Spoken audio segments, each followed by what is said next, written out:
ఏం గంగాధరం గారు, వైరాగ్యం సుఖమా వైరాగ్యం దుఃఖమా? సుఖ దుఃఖముల కలయికైతే జీవితం అవుతుంది కదా. మరి ఏమవుతుంది రెండు కాకపోతే? వైరాగ్యం ఏమవుతుందా? సుఖ దుఃఖముల రెండిటికి సాక్షిగా ఉండేటటువంటి అత్యున్నత సుఖావస్థ అవుతుంది. సుఖమునకు సాక్షి కాబట్టి అలా ఉండగలిగిన సుఖం, దుఃఖమునకు సాక్షి కాబట్టి దుఃఖ సంపర్కం లేని సుఖం.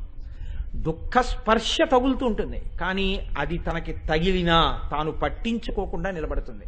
పెద్ద రాతి గోడ ఉందనుకోండి, సముద్రపు కెరటాలు వచ్చి కొడుతున్నాయా కొట్టట్లేదా? కొడుతున్నాయి. ఒక రోజున సముద్రంలో ముత్యాలు లేచి కెరటంలో పాటు కొట్టాయా కొట్టలేదా? కొట్టే. ముత్యాలు తగిలినా సాక్షి, ఉప్పు కెరటం తగిలినా సాక్షి. తప్ప సముద్రపు కెరటాలకి రాతి గోడకి ఏమైనా కదలిక ఉందా? కదలిక లేదు. కదలిక లేకుండా ఇలా నిలబడిపోగలిగినటువంటి స్థితి కూడా గొప్ప సుఖమే. అది కూడా మాటలు కాదు, అటువంటి సుఖస్థాయి. అంటే దుఃఖం అంటకుండా ఉండడం సుఖమే కదండి. అందుకని దుఃఖమంటని సుఖము చేత రంజిల్లని సుఖస్థితి, అందుకని వైరాగ్య సుఖమే. కానీ సుఖాతీత సుఖస్థితి, అందుకని వైరాగ్యాన్ని సుఖమని పిలిచింది శాస్త్రం. ఇప్పుడు మీకు గొడ్డలి అంటే ఆవిడ ఏమిస్తోంది? సుఖం ఇస్తోంది అనకూడదు, దుఃఖం ఇస్తోంది అనకూడదు. సుఖ దుఃఖాతీతమైన సుఖస్థితినే ఇస్తోంది. అంటే ఇంకా మీరు సుఖమన్న దాంట్లోనే ఉన్నారు. గొడ్డలి చేత్తో వేసుకుంటే మీరు నిజమైన స్థితికి వెళ్ళలేదు, సుఖములో ఉన్నారు. జారత్స్ ఎప్పుడైనా మళ్ళీ ఎప్పుడు పూర్తిగా చేరిపోయినట్టు ఈ గొడ్డలు వేసుకుని నడవగా నడవగా నడవగా గమ్యానికి వెళ్ళిపోయారు. ఏదా గమ్యం? ఆనందము. ఆనందము మోక్షము. ఆనందం ఎక్కడ ఉండదు, ఇక్కడ ఉంటుంది. అంతర్ముఖుడైపోయి ఇక్కడే ఆనందావస్థని పొందుతుంటాడు. ఆయనే ఆనంద నిలయుడు, ఇక్కడ ఉంటాడు. కాబట్టి ఆయన ఎక్కడుంటాడో అదే ఆనంద నిలయం. ఆనంద నిలయం అంటే అది కాదు, ఇవన్నీ ఆనంద నిలయాలే. అన్నీ ఆనంద నిలయాలైనా వీటికి పవిత్రోత్సవాలు లేవు, వీటికి కోయిల్ ఆల్వార్ తిరుమంజన్ ఉత్సవాలు లేవు. ఎందుకని? లోపల వాడు ఉన్నాడని నువ్వు అసలు వదిలిపెట్టేశావు కాబట్టి ఉత్సవాలు లేవు. వాడు ఉన్నాడని తెలిస్తే వాడి కోసం బూజులు దులుపుకోవడం మొదలు పెడితే పురాణ శ్రవణం. వాడి కోసం బూజులు దులిపితే నువ్వు చేయగలిగిన ఒక దీక్ష, వాడి కోసం బూజులు దులుపుకుంటే నువ్వు చేసేటటువంటి ఒక పూజ, వాడి కోసం బూజులు దులుపుకుంటే నువ్వు చేసేటటువంటి ఒక కుంకుమార్చన.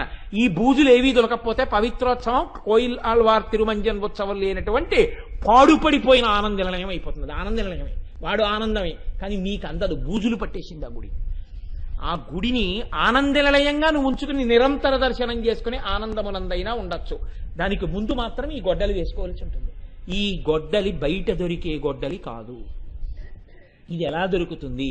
కేవలం నువ్వు భక్తితో కూడినటువంటి కర్మాచరణము చేస్తూ వెళ్ళిపోతే దాని వలన అమ్మవారు నీకొక ప్రజ్ఞనిస్తుంది. అది జిజ్ఞాసా వైరాగ్యము. పరిశీలనం చేస్తావు, ఇది సుఖమా దుఃఖమా, సుఖమా దుఃఖమా, సుఖమా దుఃఖమా, బాగా ఆలోచించి అన్నిటికీ నవ్వగలిగిన స్థితి వచ్చేస్తుంది. ఇప్పుడు గొడ్డలేసుకున్నాడు కాబట్టి భవారణ్య కుఠారిక. కాబట్టి ఇప్పుడు చెప్పండి, నేను ఏ నామం మొదలెట్టినా ఇది ఒక చాలా గొప్ప నామం అంటూ ఉండడంలో ఏమైనా తప్పుందా డాక్టర్ గారు? లేకపోతే ఏవో కొన్ని గొప్ప నామాలు ఏమైనా ఉంటాయా లలితా సహస్రంలో? అన్నీ గొప్ప నామాలే.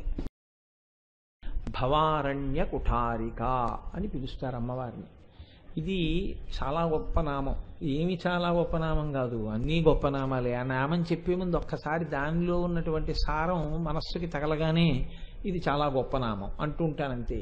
అలా బహుశా అన్నింటికీ అంటుంటాను. ఎందుకంటే ఏది గొప్ప నామం కాదు. వాళ్ళు చెప్పింది వసిన్యాది దేవతలండి, మామూలు వాళ్ళు కూర్చోలేదు చెప్పడానికి. 8 దిక్కుల అక్షరములలో కొన్ని అక్షరములకు ఒక్కొక్క అధిదేవత ఉంటారు. తూర్పు దిక్కుగా కూర్చునేటటువంటి తల్లి అచ్చులన్నింటికీ అధిదేవత. ఆవిడ్ని వసిని అంటారు. ఆ వసినితో మొదలుపెట్టి 8 దిక్కుల 8 కూర్చుంటారు. వాళ్ళు 50 అక్షరాల మీద ఆధిపత్యం ఉంటుంది. వాళ్ళు ఎప్పుడూ ఏం చేస్తుంటారంటే సారస్వతం అంతా అమ్మవారి గురించే స్తోత్రం చేస్తూ ఉంటుంది. ఇవి వాళ్ళు 8 దిక్కుల నుంచి అమ్మవారి స్తోత్రం చేస్తుంటారు. ఆ వసిన్యాది దేవతలు తల్లి అవన్నీ వింటూ ఇలా తల తాటిస్తూ ఉంటుంటుంది. కాబట్టి అష్టదిక్కులలో ఉండేటటువంటి వసిన్యాది దేవతల చేత స్తోత్రము చేయబడేటటువంటి తల్లి యొక్క అనుజ్ఞ మేరకు ఆమె శక్తియే వారిలో ప్రవహిస్తే వారు దానిని వాగ్రూపముగా మార్చి అమ్మ ప్రీతి కొరకు చేయబడినటువంటి లలితా సహస్రనామ రహస్య స్తోత్రమునందు ఏ నామము విశిష్టము అయినటువంటిది కాదు, అన్నీ విశిష్టమైనవే. కానీ ఏ నామం మొదలుపెట్టినప్పుడు ఆ నామం దగ్గరే ఒకసారి ఆ ఆనందంతో త్రియించినట్లు భోజనం చేశాక త్రేణుస్తాం, ఇది తలుచుకోగానే త్రేణుస్తాం, అంతే తేడా. ఇది ముందే త్రేణుపు కాబట్టి చాలా గొప్ప నామం అంటూ ఉండడం, అంత మాత్రం చేత అదే గొప్ప నామం అని మాత్రం కాదు. కాబట్టి భవారణ్య కుఠారిక, ఇందులో భవ అన్న శబ్దం చేత మనకి పుట్టుక మరణము ఈ రెండు సూచింపబడతాయి. భవ అంటే జనన మరణములు, భవ అంటే సంసారం. పుట్టుక మరణించడానికి సంసారానికి ఏమీ తేడా ఉండదండి. ఆ రెండు పర్యాయ పదాలు అని మీరు అర్థం చేసుకోవాల్సి ఉంటుంది. అవి కేశములు వెంట్రుకలు, నారికేళము కొబ్బరికాయ, స్త్రీ మహిళ, ఇవి ఎలా పర్యాయ పదాలో అలాగే అది కూడా సంసారమే మరణము, మరణమే సంసారం, ఆ రెండు పర్యాయ పదాలు. కాబట్టి భవారణ్య కుఠారిక, సంసారం అనేటటువంటి అరణ్యమునకు ఆమె గొడ్డలి వంటిది, అది ఆ నామానికి పేరు. ఇప్పుడు మీరు ఒక్క విషయాన్ని బాగా జ్ఞాపకం చేసుకోండి. సంసారము అంటే మరణము అన్నారు కదా, జననము కాదా అంటే మరణమే జననము. అదేమిటండి అలా మాట్లాడతారు మీరు, అన్ని అవకతవకలుగాను అనుకోకండి. మరణము ఎప్పుడైతే వచ్చిందో జననము కూడా అప్పుడే ఉంటుంది. ఇది రెండు రవీంద్రనాథ్ ఠాగూర్ భాషలో చెప్పాలంటే గీతాంజలిలో ఆయన ఒక చమత్కారమైన మాట మాట్లాడారు. ఒక తల్లి అవ్యాజమైనటువంటి ప్రేమతో బిడ్డడికి కడుపు నింపడానికి స్తన్యం ఇస్తూ ఉంటుంది. ఒక స్తన్యములో పాలు అయిపోయాయి అనుకున్న తల్లి పిల్లవాణ్ణి ఎడంచేతి పక్క నుంచి కుడి చేతి వైపుకు మార్చుకోవడం ఎలా ఉంటుందో జనన మరణములు అలా ఉంటాయి. ఒక శరీరాన్ని వదిలిపెడతాడు, వేరొక శరీరాన్ని తీసుకుంటాడు, అంతే. ఈ శరీరాన్ని వదిలిపెట్టడము అంటే జాతస్య హి ధ్రువో మృత్యు ధ్రువం జన్మ మృతస్య చ, ఎవడు జన్మించాడో వాడు మరణిస్తాడు, ఎవడు మరణించాడో వాడు జన్మిస్తాడు. అది కాలచక్రమునందు ఉండేటటువంటి ఒక గొప్ప ప్రవాహ రూపం. నేను పునరపి జననం పునరపి మరణం పునరపి జననీ జఠరే శయనం ఇహ సంసారే బహుదుస్తారే కృపయాపారే పాహి మురారే అంటారు శంకర భగవత్పాదులు. మరణము అన్నప్పుడు జననముంది, జననము అన్నప్పుడు మరణముంది, ఈ రెండు ఉన్నాయి. కాబట్టి దీన్ని అరణ్యము అని పిలుస్తున్నారు. అరణ్యంతో పోలిక వేశారు. అరణ్యంతో పోలిక వేస్తే చాలా బాగుందండి. ఇక్కడ మీరు ఒక్క విషయం ఆలోచించండి. ఈ జనన మరణ రూపమైనటువంటి సంసారము తొలగిపోవడము అంటే సంసారం అనేది లేకుండా నాశనం చేసేయడమే ఆ నామము యొక్క ప్రయోజనమా? సంసారము లేకుండా నాశనం చేసేయాలి అని అనుకున్నారనుకోండి, అప్పుడు ఏం చేయాలంటే అసలు నా అన్నది ఏది ఉండకూడదు. దీని గురించి భాగవతంలో ఒక చమత్కారమైనటువంటి ఆఖ్యానం ఒకటి ఉంది. వెనకాతల కాలంలో ఒక రాజుగారికి ఒక చిత్రమైన వైరాగ్యం వచ్చింది. ఆయన ఏం చేశాడంటే, ఎందుకు ఈ రాజ్యం, ఎందుకు ఈ పరిపాలన, నేను సన్యసిస్తున్నాను, నేను వెళ్ళిపోతున్నాను అన్నాడు. భార్య మహాజ్ఞాని, ఆవిడంది తప్పకుండా వెళ్ళిపోండి. ఆవిడేం ఆగమం లేదు. ఉత్తర క్షణం ఆవిడేమందంటే మీరు వెళ్ళిపోవచ్చు. ఆయనకి మరీ వైరాగ్యం వచ్చిందేమో బహుశా, వెళ్ళిపోయాడు. వెళ్ళిపోయి అడవిలో పర్ణశాల నిర్మించి కూర్చున్నాడు. కూర్చున్న తర్వాత ఈవిడ మహాజ్ఞాని కనుక కొన్ని నెలలు పోయిన తర్వాత ఈవిడేం చేసిందంటే, ఒక రోజున ఒక పురుషుడి వేషంలో ఆ పర్ణశాల దగ్గరికి వెళ్ళింది. ఈయన ఏదో జపం చేసుకుంటున్నాడు కూర్చుని. ఆవిడ అడిగింది, ఇది ఏమిటని అడిగింది. నా పర్ణశాల అన్నాడు. ఓహో మీరేమిటండి? నేను సన్యాసిని అన్నాడండి. అన్నీ వదిలిపెట్టేశాను, పరిత్యజించానన్నాడు. అన్నీ పరిత్యజించేసిన తర్వాత మళ్ళీ ఇది ఒకటి ఉందా నీకంది. ఆయనకి కొంచెం రోషం వచ్చింది ఈ మాట. వెంటనే అగ్గిపుల్ల వేసేశాడు దాని మీద, కాలిపోయింది. కాలిపోయిన తర్వాత ఇప్పుడు ఏం లేదు నాకు అన్నాడు. ఓహో ఇదేమిటో అంది. ఆ చేయి పెట్టుకున్నటువంటి దండాన్ని చూపించి, ఇదేముంది నాకు చేయి పెట్టుకుని జపం చేసుకుంటూ ఉంటానన్నాడు. అంటే అదొకటి ఉంది మీకండి, కాల్చేశాడు. అయిపోయింది. మరి అదేమిటండి, చేతిలో కమండలం ఉంది, పగలగొట్టేశాడు. ఏమీ లేవు అన్నాడు. ఇదెవరిదో అంది. మరి ఇది నాదేగా శరీరం, కాబట్టి అక్కడ రాయి ఒకటి తీసుకుని బుర్రబదలు ఒకటి వేసుకోబోతున్నాడు. ఆగాదండి ఆవిడ. ఇదే వెర్రింటే. వెర్రంటే అదే. అన్నీ వదిలేయడం అంటే జ్ఞానం అనేటటువంటి ఖడ్గంతో నరకాలి. కాబట్టి అది కాదురా, బాగా నువ్వు ఆలోచన చెయ్యి. నీవు జ్ఞానము చేత న్యాసము అంటే భగవంతుని యందు నిక్షేపించుట. నువ్వు అన్ని భగవంతుని యందు నిక్షేపించేస్తే అసలు నీదన్నది నీది కాదు, నీకు ఏమీ లేదు, హాయిగా ఉంటావు. ఇది అయిపోయింది. ఇది అయిపోయిన కొన్నాళ్ళకి ఆవిడ ఏం చేసిందంటే, ఇతనికి బాగా పరిపక్వత కలిగిందో లేదో చూడడం కోసమని తన చెలికత్తికి పురుషవేషం వేసి రాజు భార్యగా తాను యథారూపంతో ఒకరోజు ఆయన స్నానానికి వెళ్ళే సమయానికి ఆయన కంటికి కనపడేటట్టుగా ఈవిడ చెలికెత్తె పురుష రూపంలో ఉంది. ఈయన అంటే పరపురుషుడు కాదు, మీరు గుర్తుపెట్టుకోండి, చెలికెత్తె పురుష రూపంలో ఉంది. నేను మళ్ళీ చెప్తున్నాను. వాళ్ళిద్దరూ అక్కడ ఏదో సంతోషంగా గడుపుతున్నట్లుగా కనపడ్డారు. అంటే ఆయన చూశాడు. ఆయన దాని గురించి ఏమి చింతన లేదు, వెళ్ళి స్నానం చేసి వెళ్ళిపోయాడు. ఇప్పుడు ఆవిడ వెళ్ళండి, మీరు రాజ్యానికి వచ్చి ఇచ్చండి. ఆయన అన్నాడు, ఏమన్నాడు, నీ మనసులో ఏమి కదలిక లేదు, ఇప్పుడు నువ్వు రాజుగా ఉన్నా ఇక్కడున్నా ఒకటి, ఏమిటి నీకు ఇబ్బంది అండి. అవును నిజమే, వస్తున్నానని రాజ్యం చేశాడు ఆయన పరమ వైరాగ్యంతో. వైరాగ్యం అన్న మాటకు అర్థమేమి అంటే కదలకుండా ఉండుట, తానుగా ఉండిపోవుట. అసలు అభ్యాసం అంతా దానికోసమే. గాలి ఉంటుందండి, ఇలా వెళ్ళిపోతుంటుంది. అక్కడ ఒక చనిపోయినటువంటి కుక్క కళేబరం ఉంటుంది. ఆ కళేబరం మీదకి కుక్క వెళ్ళేటప్పటికీ ఆ కుక్కలోంచి వచ్చేటటువంటి దుర్గంధం గాలిలోకి ఎడుతుంది. ఇప్పుడు అందరు అంటారు, చిచీచి దిక్కుమాల వాసనని ఇలా ఉత్తరీయం అడ్డు పెట్టుకుంటారు, గాలికి ఏం పట్టదు, వెళ్ళిపోతుంది. అలా ముందుకెళ్ళిన తర్వాత మొగలి దుబ్బుల మీదకి వెళ్ళింది, మొగలి వాసనతో ముందుకెళ్ళింది. ఇప్పుడు ఆ వాసన చూసి అబ్బా ఎంత మంచి వాసన అన్నారు. అప్పుడు గాలికి ఏం లక్ష్యం లేదు, గాలి వెళ్ళిపోయింది. తనతో కూడిన వాటి చేత గాలి ఎన్నడూ కూడా ఇది నాతో కూడింది ఏమిటని బెంగలేదు, ఇది కలవడం వల్ల నేను గొప్పవాణ్ణయ్యానన్న తాపత్రయం లేదు. రెండూ లేకుండా తానుగా వెళ్ళిపోతుంటుంది. తానుగా అన్నీ తనను కలుస్తున్నా తాను వీటిని పట్టుకోకుండా వెళ్ళిపోయేటటువంటి ప్రక్రియ ఉందే, దీనికి వైరాగ్యం అని పిలుస్తారు. భవారణ్య కుఠారిక అన్న నామంలో మీరు ఒక విషయాన్ని అర్థం చేసుకోండి. జనన మరణములకు హేతువైన సంసారము లేకుండా ఉండుట అంటే సంసారమును చంపివేయుట కాదు.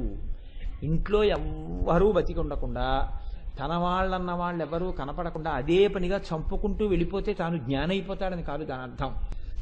లోపల జ్ఞానమును పొంది వైరాగ్యమును పొందాలి. మీరు ఇంకొక మాట కొంచెం జాగ్రత్తగా పరిశీలనం చేయండి. ఆవిడ భవారణ్య కుఠారిక అయిందండి.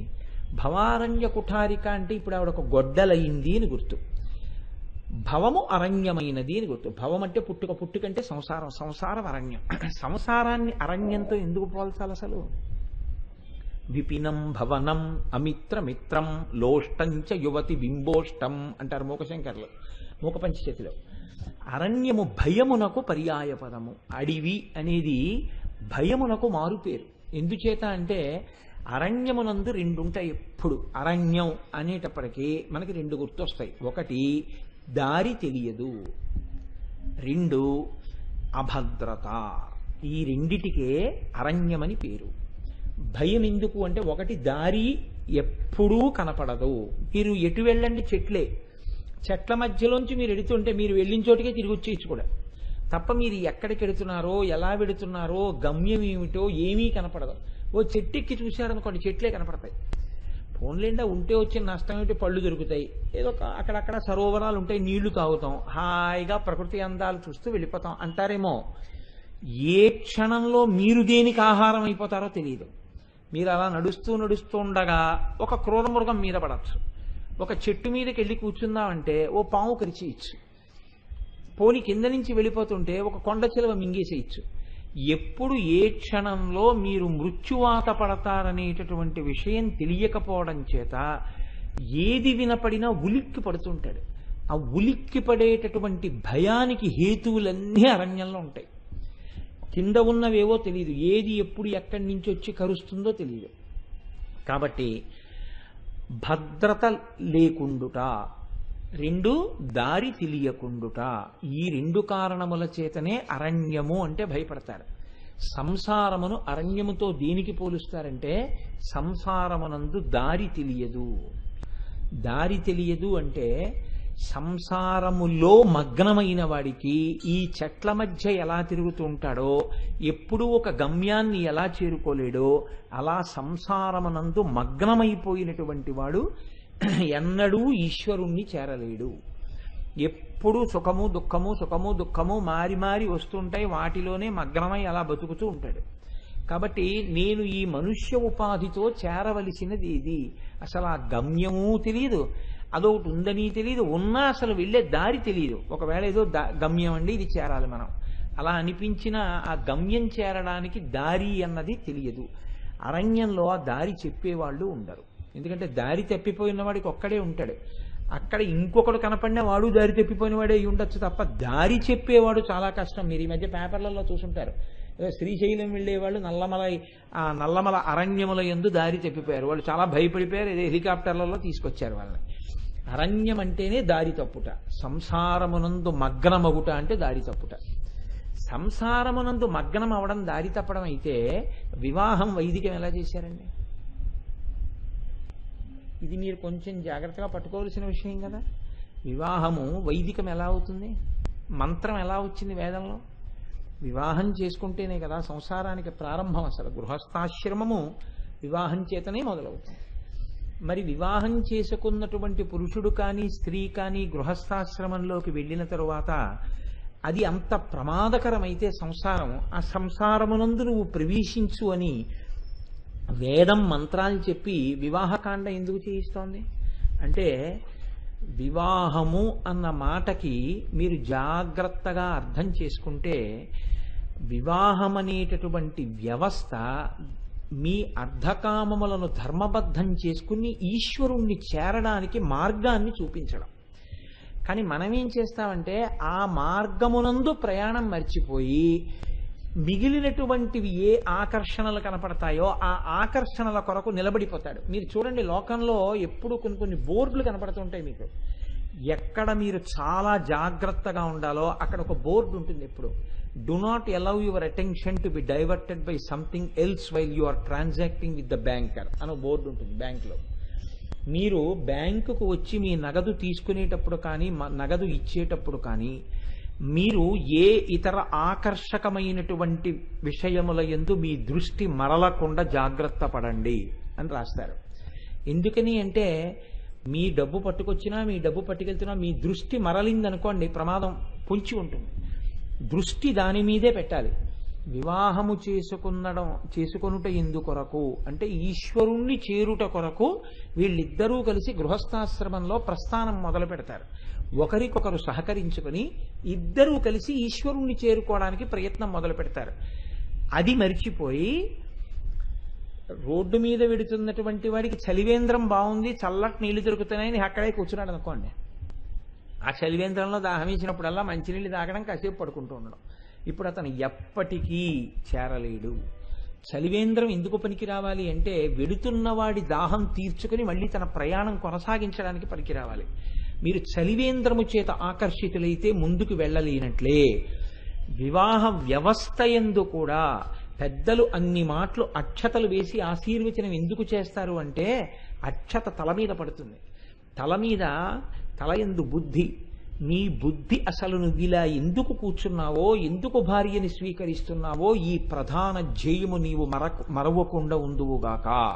అది కాని మరిచిపోయావా నీతో పోదు, నీతో పాటు ఇంకోళ్ళు కూడా పాడైపోతారు. ఎందుకు పాడైపోతారో తెలుసా అండి? నన్ను చాలా సుఖపెట్టారు కదండి అని అనుకోవచ్చు. బాహ్యమునందు సుఖము కానీ బాహ్యమునందు దుఃఖము కానీ ఆ శరీరమునకే సరి. శరీరం అనేటటువంటిది ఒకసారి పడిపోయిందనుకోండి, ఆ తర్వాత మళ్ళీ ఉత్తర జన్మలలో మీ యొక్క గొప్పతనాన్ని నిర్ణయించేది ఏదైనా ఉంటే మీరు చేసిన పుణ్యం ఒక్కటే. అందున ఆడదానికి స్వయంగా పుణ్యం చేసుకునేటటువంటి అదృష్టం చాలా తక్కువగా ఉంటుంది. భర్త వలన మాత్రమే ఎక్కువ పుణ్యాన్ని పొందుతుంది స్త్రీ. అందుకే పిల్లనిచ్చేటప్పుడు 7 తరాలు అటు ఇటు చూస్తానంటారు. ఎందుకు చూస్తారంటే అలా వైదిక కర్మాచరణం ఉన్నదా, ఏదైనా భగవత్ సంబంధమైన పని చేస్తాడా, లేకపోతే ఎంతసేపు తీసుకురావడం దాచిపెట్టడమేనా. మీరు పిల్లనిచ్చిన తర్వాత ఆయన ఎప్పుడూ పీటల మీద కూర్చోలేదనుకోండి, పీటల మీద కూర్చున్నారండి అని పుట్టింటి వాళ్ళు వచ్చి బట్టలు పెడతారు. ఎందుకు పెడతారో తెలుసా అండి? పుట్టింటి వాళ్ళు వచ్చి బట్టలు పెడతారు. సత్యనారాయణ వ్రతం చేసుకుంటే బ్రహ్మగారు అడుగుతారు ఆఖరణ, అమ్మ మీ పుట్టింటి వాళ్ళు ఎవరైనా ఉన్నారా, బట్టలు పెడతారా అని అడుగుతారు. పుట్టింటి వాళ్ళు తీసుకొచ్చి బట్టలు పెడితే ఈయన ఎంత ఐశ్వర్యవంతుడైనా వాళ్ళు పెట్టిన బట్టలు ఏమున్నాయో అవి కట్టుకుని మళ్ళీ వచ్చి కూర్చుని ఆశీర్వచనం తీసుకుంటారు. ఎందుకు అలా తీసుకుంటారో తెలుసా అండి? పుట్టింటి వాళ్ళు తన బిడ్డ ఉద్ధరింపబడింది అని సంతోషిస్తారు. అలా తన పీటల మీద కూర్చుంటుంటే, పీటల మీద కూర్చోవడం అంటే మంగళ కార్యం, ఈశ్వర కార్యం చేస్తున్నాడు అని. ఈశ్వర కార్యం ఆయన చేశాడు కాబట్టి ఇప్పుడు ఆయన చేసిన దాంట్లో సగభాగం ఈయన కూతురుకు పడుతుంది. ఆయన వేలు పట్టుకున్నందుకు ఈ అమ్మాయి ఉద్ధరింపబడింది. ఏమయ్యా, నేను పిల్లనిచ్చినందుకు నా నమ్మకాన్ని నిలబెట్టావు, కాబట్టి కొత్త వస్త్రం కట్టుకో. వస్త్రం ఎందుకు ఇస్తారు అంటే అంచున్న వస్త్రమే ఇవ్వాలి, అంచులేని వస్త్రం ఎప్పుడు ఇవ్వకూడదు. అంచున్న వస్త్రం ఎందుకు ఇస్తారు అంటే వస్త్రపటలం వేదం ఒక రహస్యం చెప్పింది. వస్త్రము ఎక్కడ ఎక్కువ దానం చేస్తుంటారో ఆ ఇంట్లో ఉన్న వాళ్ళు ఆరోగ్యంతో ఆయుర్దాయంతో ఉంటారు. అందుకే మన వాళ్ళు ఎవరైనా శుభకార్యం జరిగితే బట్టలు పెడతారు. బట్టలు పెట్టడం అన్నది ఎందుకు వచ్చిందో తెలుసా అండి? బట్టలు పెట్టడానికి కారణం అదే. ఎవరు బట్టలు పెడతారో వాళ్ళకి ఆయుర్దాయం కలుగుతుంది. కానీ బట్ట పెట్టిన వాడికి బట్ట పెట్టించుకున్న వాడికి ఇద్దరికి ఆయుక్షీణం అయిపోతుంది ఒక కారణం చేత. అదొక్కటే జాగ్రత్త పడాలి. ఎడమ భుజం మీద ఉత్తరీయం లేకుండా ఇచ్చినా, ఎడమ భుజం మీద ఉత్తరీయం లేకుండా పుచ్చుకున్నా ఆయుక్షీణమే. కాబట్టి ఇచ్చేవాడికి బుద్ధి లేకుండా ఇస్తున్నా, పుచ్చుకునేవాడు ఓ తువ్వాలన్నా తెచ్చుకుని మీరు వేసుకుని పుచ్చుకోవాలి. వాడికి చెప్తే అలాగో చేయలేని. కాబట్టి ఎడం భుజం మీద ఉత్తరీయం అనేటటువంటి దానికి అంత ప్రాధాన్యం ఉంది వేదంలో. కాబట్టి అంచున్న బట్ట పెడతారంటే, ఏమయ్యో నువ్వు ఆయుర్దాయంతో ఉండి ఇలాగే చాలా మంచి పనులు చెయ్యాలి, ఈ మంచి పనులు చేస్తే నీకు ఇచ్చినందుకు మా పిల్లకు కూడా పుణ్యం పడుతుంది, దానికి ఉత్తర జన్మలలో చాలా సంతోషంగా బతుకుతుంది, మంచివాడికి ఇచ్చామని మాకు తృప్తి. పుట్టింటి వాళ్ళు పండక్కి తీసుకెళ్లి ఎప్పుడైనా బట్టలు కొని పెట్టడం తప్ప జన్మాంతరంలో ఆయన పీటల మీద కూర్చోడు, ఆయనకు పుట్టింటి వాళ్ళు బట్టలు పెట్టవలసిన అవసరం రాలేదు.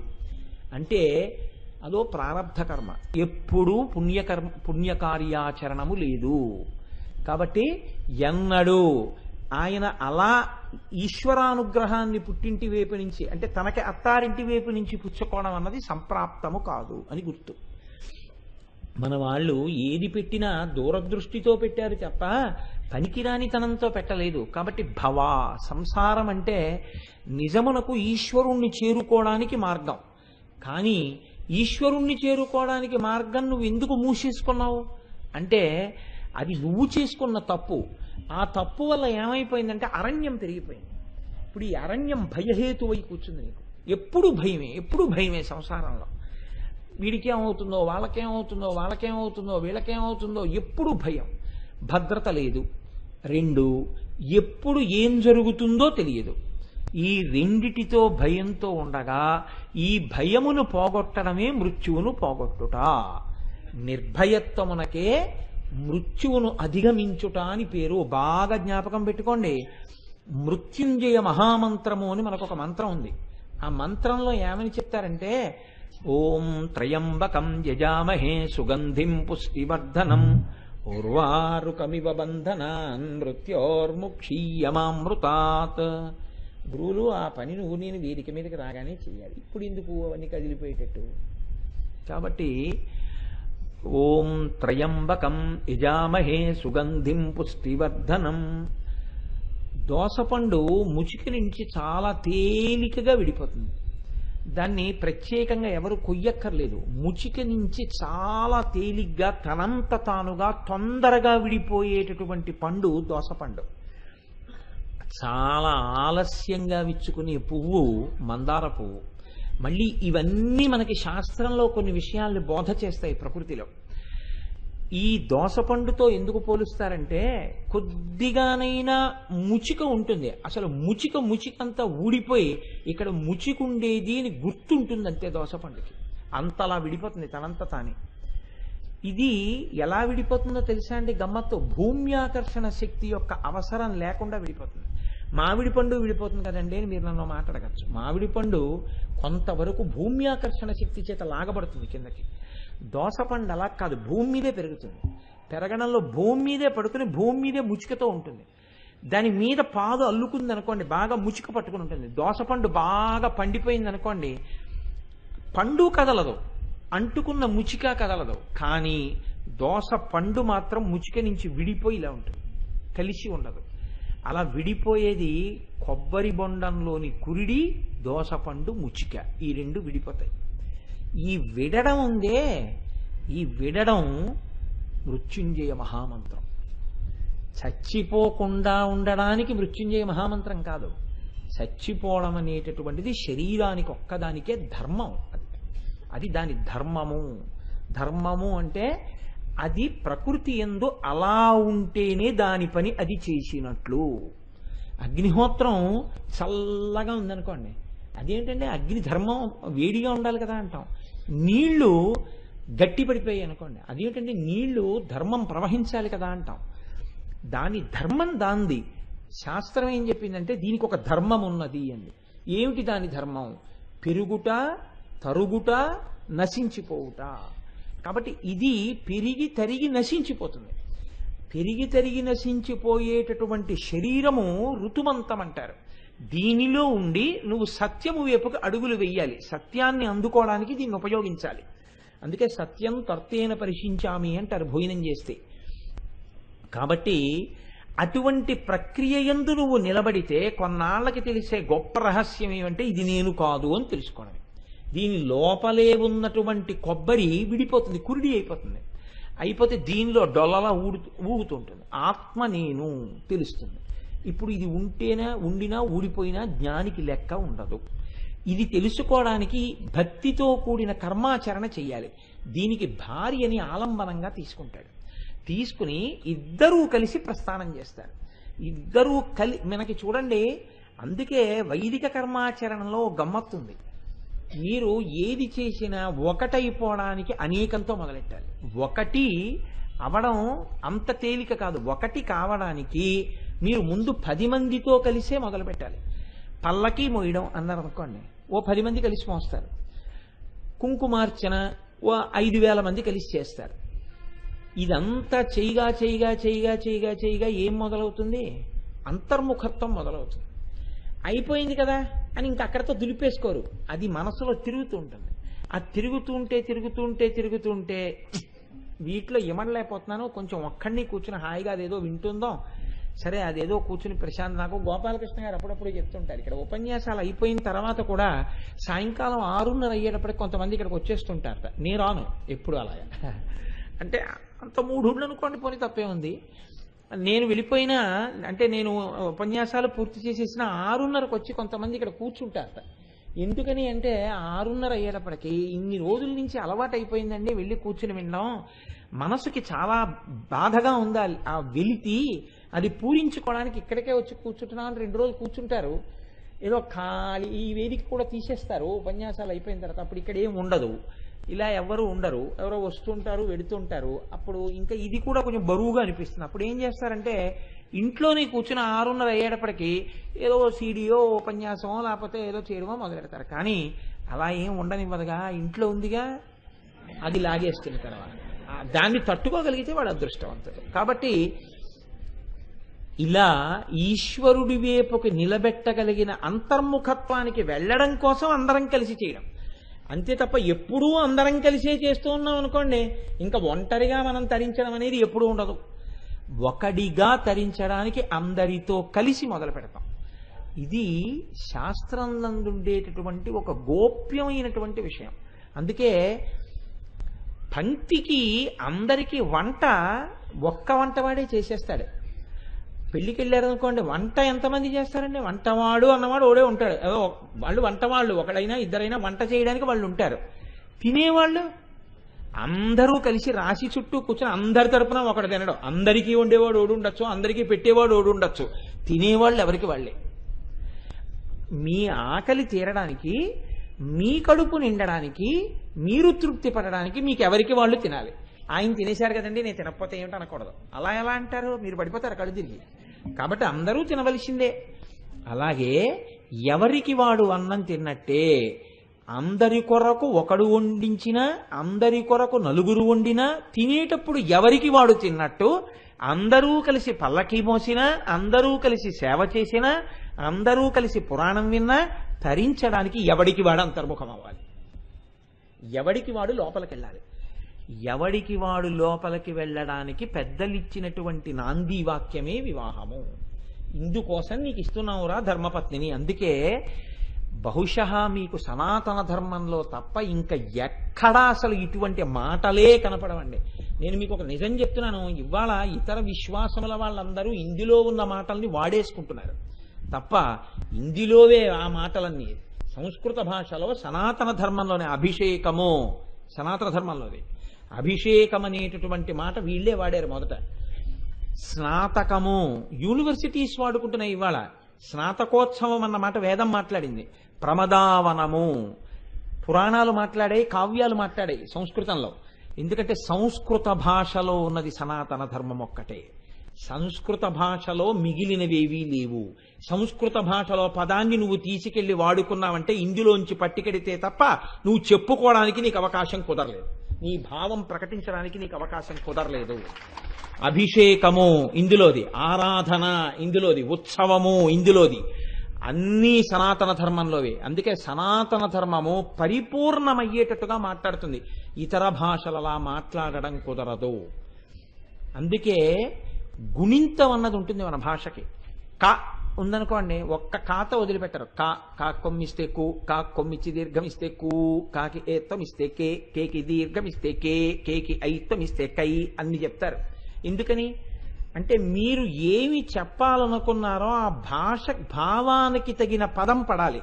ఆ పదాన్ని రాయడానికి వీలైన రీతిలో అక్షరం ఉండాలి తప్ప పొద అనాలనుకున్నారనుకోండి, పాకి ఓత్తం ఇస్తే పో ద పొద, అంతేకాని బియూఎస్ బుష్ అయ్యి బియూఎస్ బుస్ అవ్వదు, బస్ అవ్వాలి. అటువంటి దిక్కుమల్లతనం నా భాషకి లేదు. బియూఎస్ బుష్ట, బియూఎస్ బుస్సు కాదుట బస్సుట. అదేమిటిరా, ఒక యు అక్కడ ఆ ఎలా అయింది, ఇక్కడ ఊ ఎలా అయిందిరా, మాకైతే ఆకి ఆ ఉంది, ఊకి ఊకుంది, దీనికి లేదా అన్నాడు అనుకోండి, లేదంటారు. అక్కడ బుష్ అకారం, ఇక్కడ బస్సుకి అకారం అంట. అదే ఆ అదే ఊ, అలా అదే ఆ ఇదే ఊ సరిపెట్టుకోవలసినటువంటి దరిద్రం నా భాషకి లేదు. ఇది మన భాషకున్న గొప్పతనం. భాషకే ఎంత గొప్పతనం అంటే భావం ఎంత గొప్పది అయి ఉండాలంటే, భావ వ్యక్తీకరణకి భాష వచ్చింది. ఇప్పుడు చెప్పండి, అసలు భాషా ఔన్నత్యం భావ ఔన్నత్యం ఇంత గొప్పదై ఉంటే ఆ ధర్మం ఎంత గొప్పదై ఉండాలి, దాని దార్శనికులైన ఋషులు ఎంత గొప్ప వాళ్ళు అయి ఉండాలి. ఏది అటువంటి స్థితి ఎక్కడుంది మిగిలిన వాళ్ళకి? ఇది సనాతన ధర్మము యొక్క వైభవం. అందుకని ఒక గమ్మత్తైనటువంటి మాట మాట్లాడతారు. వివాహము అనగా విచిత్రమైన బరువు ఎత్తుకొనుట. అది నీకు అడవి కాకూడదు, అరణ్యం చేసుకోమనివ్వలేదు. ఈ బరువు అయిపోవడానికి కాదు, ఈ బరువు పెట్టుకుని తేలికైపోవడానికి. విమానంలో వెళ్ళిపోతున్నాడండి, విమానంలో వెళ్ళిపోతున్నటువంటి వాడు ఎయిర్ క్రాఫ్ట్ తాలూకా టేక్ ఆఫ్ టైంలోనూ ల్యాండింగ్ టైంలోనూ తప్పకుండా బెల్ట్ పెట్టుకుంటాడు. తప్పించి విమానంలో కూర్చున్నప్పుడు వాడేం ఒంటికన్నీ ఏవో కట్టేసుకుని ఏం కూర్చోడు, చక్కగా హాయిగా కూర్చుంటాడు. ఏవో మ్యాగజైన్ ఇస్తారు, చదువుకుంటుంటాడు, కూర్చుంటాడు. విమానానికి ఏదో ప్రమాదం వచ్చేసింది అనుకోండి, దూకేయండి అన్నారు అనుకోండి, ఇప్పుడు కొన్ని కట్టేసుకుంటాడు, ఒంటికి కట్టేసుకుని పైనుంచి కిందకి దూకేస్తాడు. ఇప్పుడు ఎందుకు కట్టుకున్నాడు? తను జాగ్రత్తగా కిందకి దిగిపోవాలి అంటే తేలిగ్గా కిందకి దిగాలి, కానీ కొత్త బరువు ఎందుకు కట్టుకున్నాడు పారాచూట్? అది కట్టుకుంటే అది బుడగగా విప్పుకుని నిన్ను చాలా జాగ్రత్తగా దింపుకుంది. గాలిలో బరువు కట్టుకోవడం గాలిలో జాగ్రత్తగా దిగడానికి హేతువైనట్టే వివాహము. ఇది విచిత్ర బరువు. ఈ బరువు ఎత్తుకుంటే నువ్వు ఇంకా బరువులు ఎత్తుకోనటువంటి స్థితికి చేరడానికి నీకు ఈ బరువు ఎత్తుతున్నావు అన్నారు వేదంలో. అందుకని వివాహం. భార్యని ధర్మపత్ని, అందుకే భర్త భార్యకి జవాబుదారి, భార్య భర్తకి జవాబుదారి. ఎందుకంటే ఇద్దరూ కలిపితేనే బండి. ఏ చక్రానికి ఆ చక్రం నడుస్తాను అందనుకోండి, అంతే ఆ బండి విరిగిపోలిసింది. అందుకే ఈ చక్రం ఇలా తిరిగిందనుకోండి, ఈ చక్రం కూడా తిరిగిపోతుంది. రెండూ తిరిగేటప్పుడు కూడా ఎంత బాగా తిరగాలంటే ఒక్కొక్కసారి అసలు రెండిటికి తిప్పేవాడు కూడా ఉండకపోవచ్చు, మార్గాన్ని పట్టి తిరిగిపోతాయి అంతే. అది రావాలి, అది వస్తేనే ఆ వాహనం సరిగ్గా పెడుతుంది. మీకు నేను ఒక ఉదాహరణ చెప్తాను. సైకిల్కి తిప్పేవాడు ఉంటాడు, కారుకి తిప్పేవాడు ఉంటాడు, రైలుకి తిప్పేవాడు ఉంటాడు. రైలు పట్టాలు ఇలా తిరిగి ఉన్నాయనుకోండి, దానికి ఫ్రీ వీల్ యాక్షన్ అంటారు. చక్రం అవసరమైతే ఇలా వెళ్ళడమే కాదు, ఇలా కూడా వంగుతుంది. ఎలా వంగుతుంది అంటే పట్టాకి ఒక అంచు కిందకుంటుంది, ఉండి పట్టాన్ని పట్టుకుని ఉంటుంది. పట్టాలు అందుకే ఇలా తిరగవు, మామూలు స్కూటర్లకు తిరిగినట్టు ఇలా ఏటవాలుగా ఇలా తిరుగుతాయి. ఆ వెళ్ళేటప్పుడు చక్రం యొక్క ఒక అంచు పట్టా ఎలా తిరిగిందో దాన్ని పట్టుకుని కొద్దిగా ఎంత తిరగాలో అంత తిరిగి ప్రయాణం చేసి వెళ్ళిపోతుంది. ఒక చక్రం తిరుగుతోందంటే రెండో చక్రం కూడా తిరిగేస్తుంది. ఒక చక్రమే తిరిగి రెండో చక్రం తిరగలేదనుకోండి, ఆ కంపార్ట్మెంట్ పడిపోతుంది. అది పడిపోతే మిగిలినవన్నీ పడిపోతాయి. ఫ్రీ వీల్ యాక్షన్ అంటారు దాన్ని. అంటే చక్రము నడుస్తూ కావలసినంత మేర పక్కకి తిరుగుట, తిప్పేవాడు లేకుండా తిరుగుతుంది. ఈశ్వరుడి కోసం ప్రత్యేకంగా చెప్పపోయినా తిరగడం వీళ్ళిద్దరికీ అలవాటైపోవాలి. ఇద్దరి మనస్సుల్లో ఒక్క భావనే రావాలి. ఈశ్వరుడి కోసమా చెయ్యండి, నేను ఉంటాను మీ వెనకాల. ఈశ్వరుడి కోసమా నీ వెనకాల నేనున్నాను, పద భర్త అనాలి. ఇలా ఇద్దరూ తిరగడం దేనికి? ఈ వంపులు, ఈ మలుపులు, ఈ బరువులు లోపల అన్నీ ఎందుకు? గమ్యాన్ని చేరడానికి ఈ పరుగంతా. అలా పరిగెత్తగలిగితే నీకు సంసారము అరణ్యము కాదు. అలా కాకుండా నువ్వు చలివేంద్రాన్ని చూసి గమ్యం మర్చిపోతే, ఇందులోకి ప్రవేశించింది నీకు అన్నిసార్లు అక్షతలు వేయించడానికి కారణమేమి? నిన్ను సుఖాలు అనుభవించవద్దని చెప్పడానికి కాదు. చక్కగా హాయిగా సంసారంలో ఉండవయా, భార్యతో సంతోషంగా ఉండు, సుఖం అనుభవించమనే, భోగం అనుభవించు, బిడ్డల్ని కను, ఓ ఇల్లు కట్టుకో, పట్టుబట్టలు తెచ్చుకో, చక్కగా సంసారంలో ఉండు. కానీ ఏది చేస్తున్నా మనస్సు ఈశ్వరుడు ఎందు పెట్టి ఇది ఈశ్వరానుగ్రహం, ఈశ్వరానుగ్రహం, ఈశ్వరానుగ్రహం అంటూ ఉండు. అంటూ సుఖములు అనుభవించడమేనా ఇక్కడొచ్చింది ఆ నామానికి అంత అనుసంధానం. ఇప్పుడు అడవిలోకి వెళ్ళారండి, అది అడవి అయిపోయింది. ఇప్పుడు మీకు ఒక గొడ్డలు ఇచ్చారు. అమ్మవారిని ఏమంటున్నారు? అందులో గొడ్డలు అంటున్నారు. భవారణ్య కుఠారిక.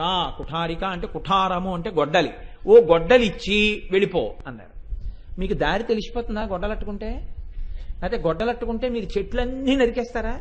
మీరు ఇటు నుంచి ఓ 10 కిలోమీటర్లు నరుక్కెళ్లే వాళ్ళకి వెనక నుంచి మళ్ళీ అడవి పుట్టేస్తుంది కదండి.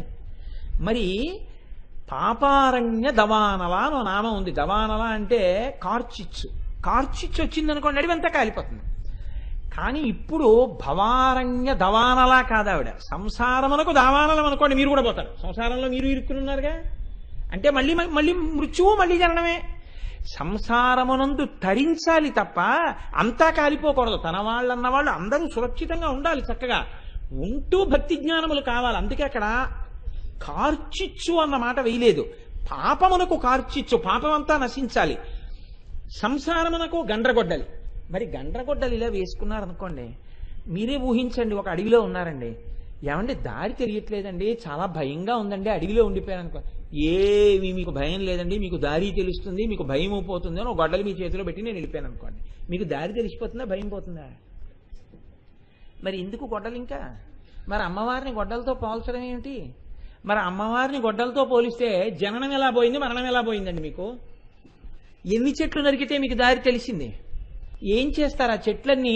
ఎన్ని చెట్లు నరుక్కుంటూ, ఎన్ని జంతువుల్ని చంపుకుంటూ మీరు అలా తిరుగుతూ ఉంటే మీరు మీ గమ్యాన్ని చేరగలరా ఈ గొడ్డలు పట్టుకుని? పైగా మీకు అది హింస కాలా? మీకు అలా చెట్లను నరుకుతూ ఉండడం, పులిని చంపుతూ ఉండడం, లేళ్లు చంపుతూ ఉండడం, ఇవన్నీ చంపడం అన్న మాట ఎప్పుడొచ్చిందో అప్పుడు మీ యందు భయము పెరుగుతోందని గుర్తు కదండి. ఇప్పుడు నాకు దారి కోసమని గొడ్డలి భుజాన వేసుకుని అమ్మో నా మీదకి వస్తుందేమో అని కదిలిందాలల్లా గొడ్డలతో కొడుతున్నాను అనుకోండి, ఇప్పుడు నాలో భయం అధికమైపోతోందా? నాలో భయం పోయిందా? పోలేదు కదా. సంసారం అంటే భయం, భయం అంటే మృత్యువు, మృత్యు అంటే సంసారం, సంసారం అంటే జననం, సంసారం అంటే మరణం.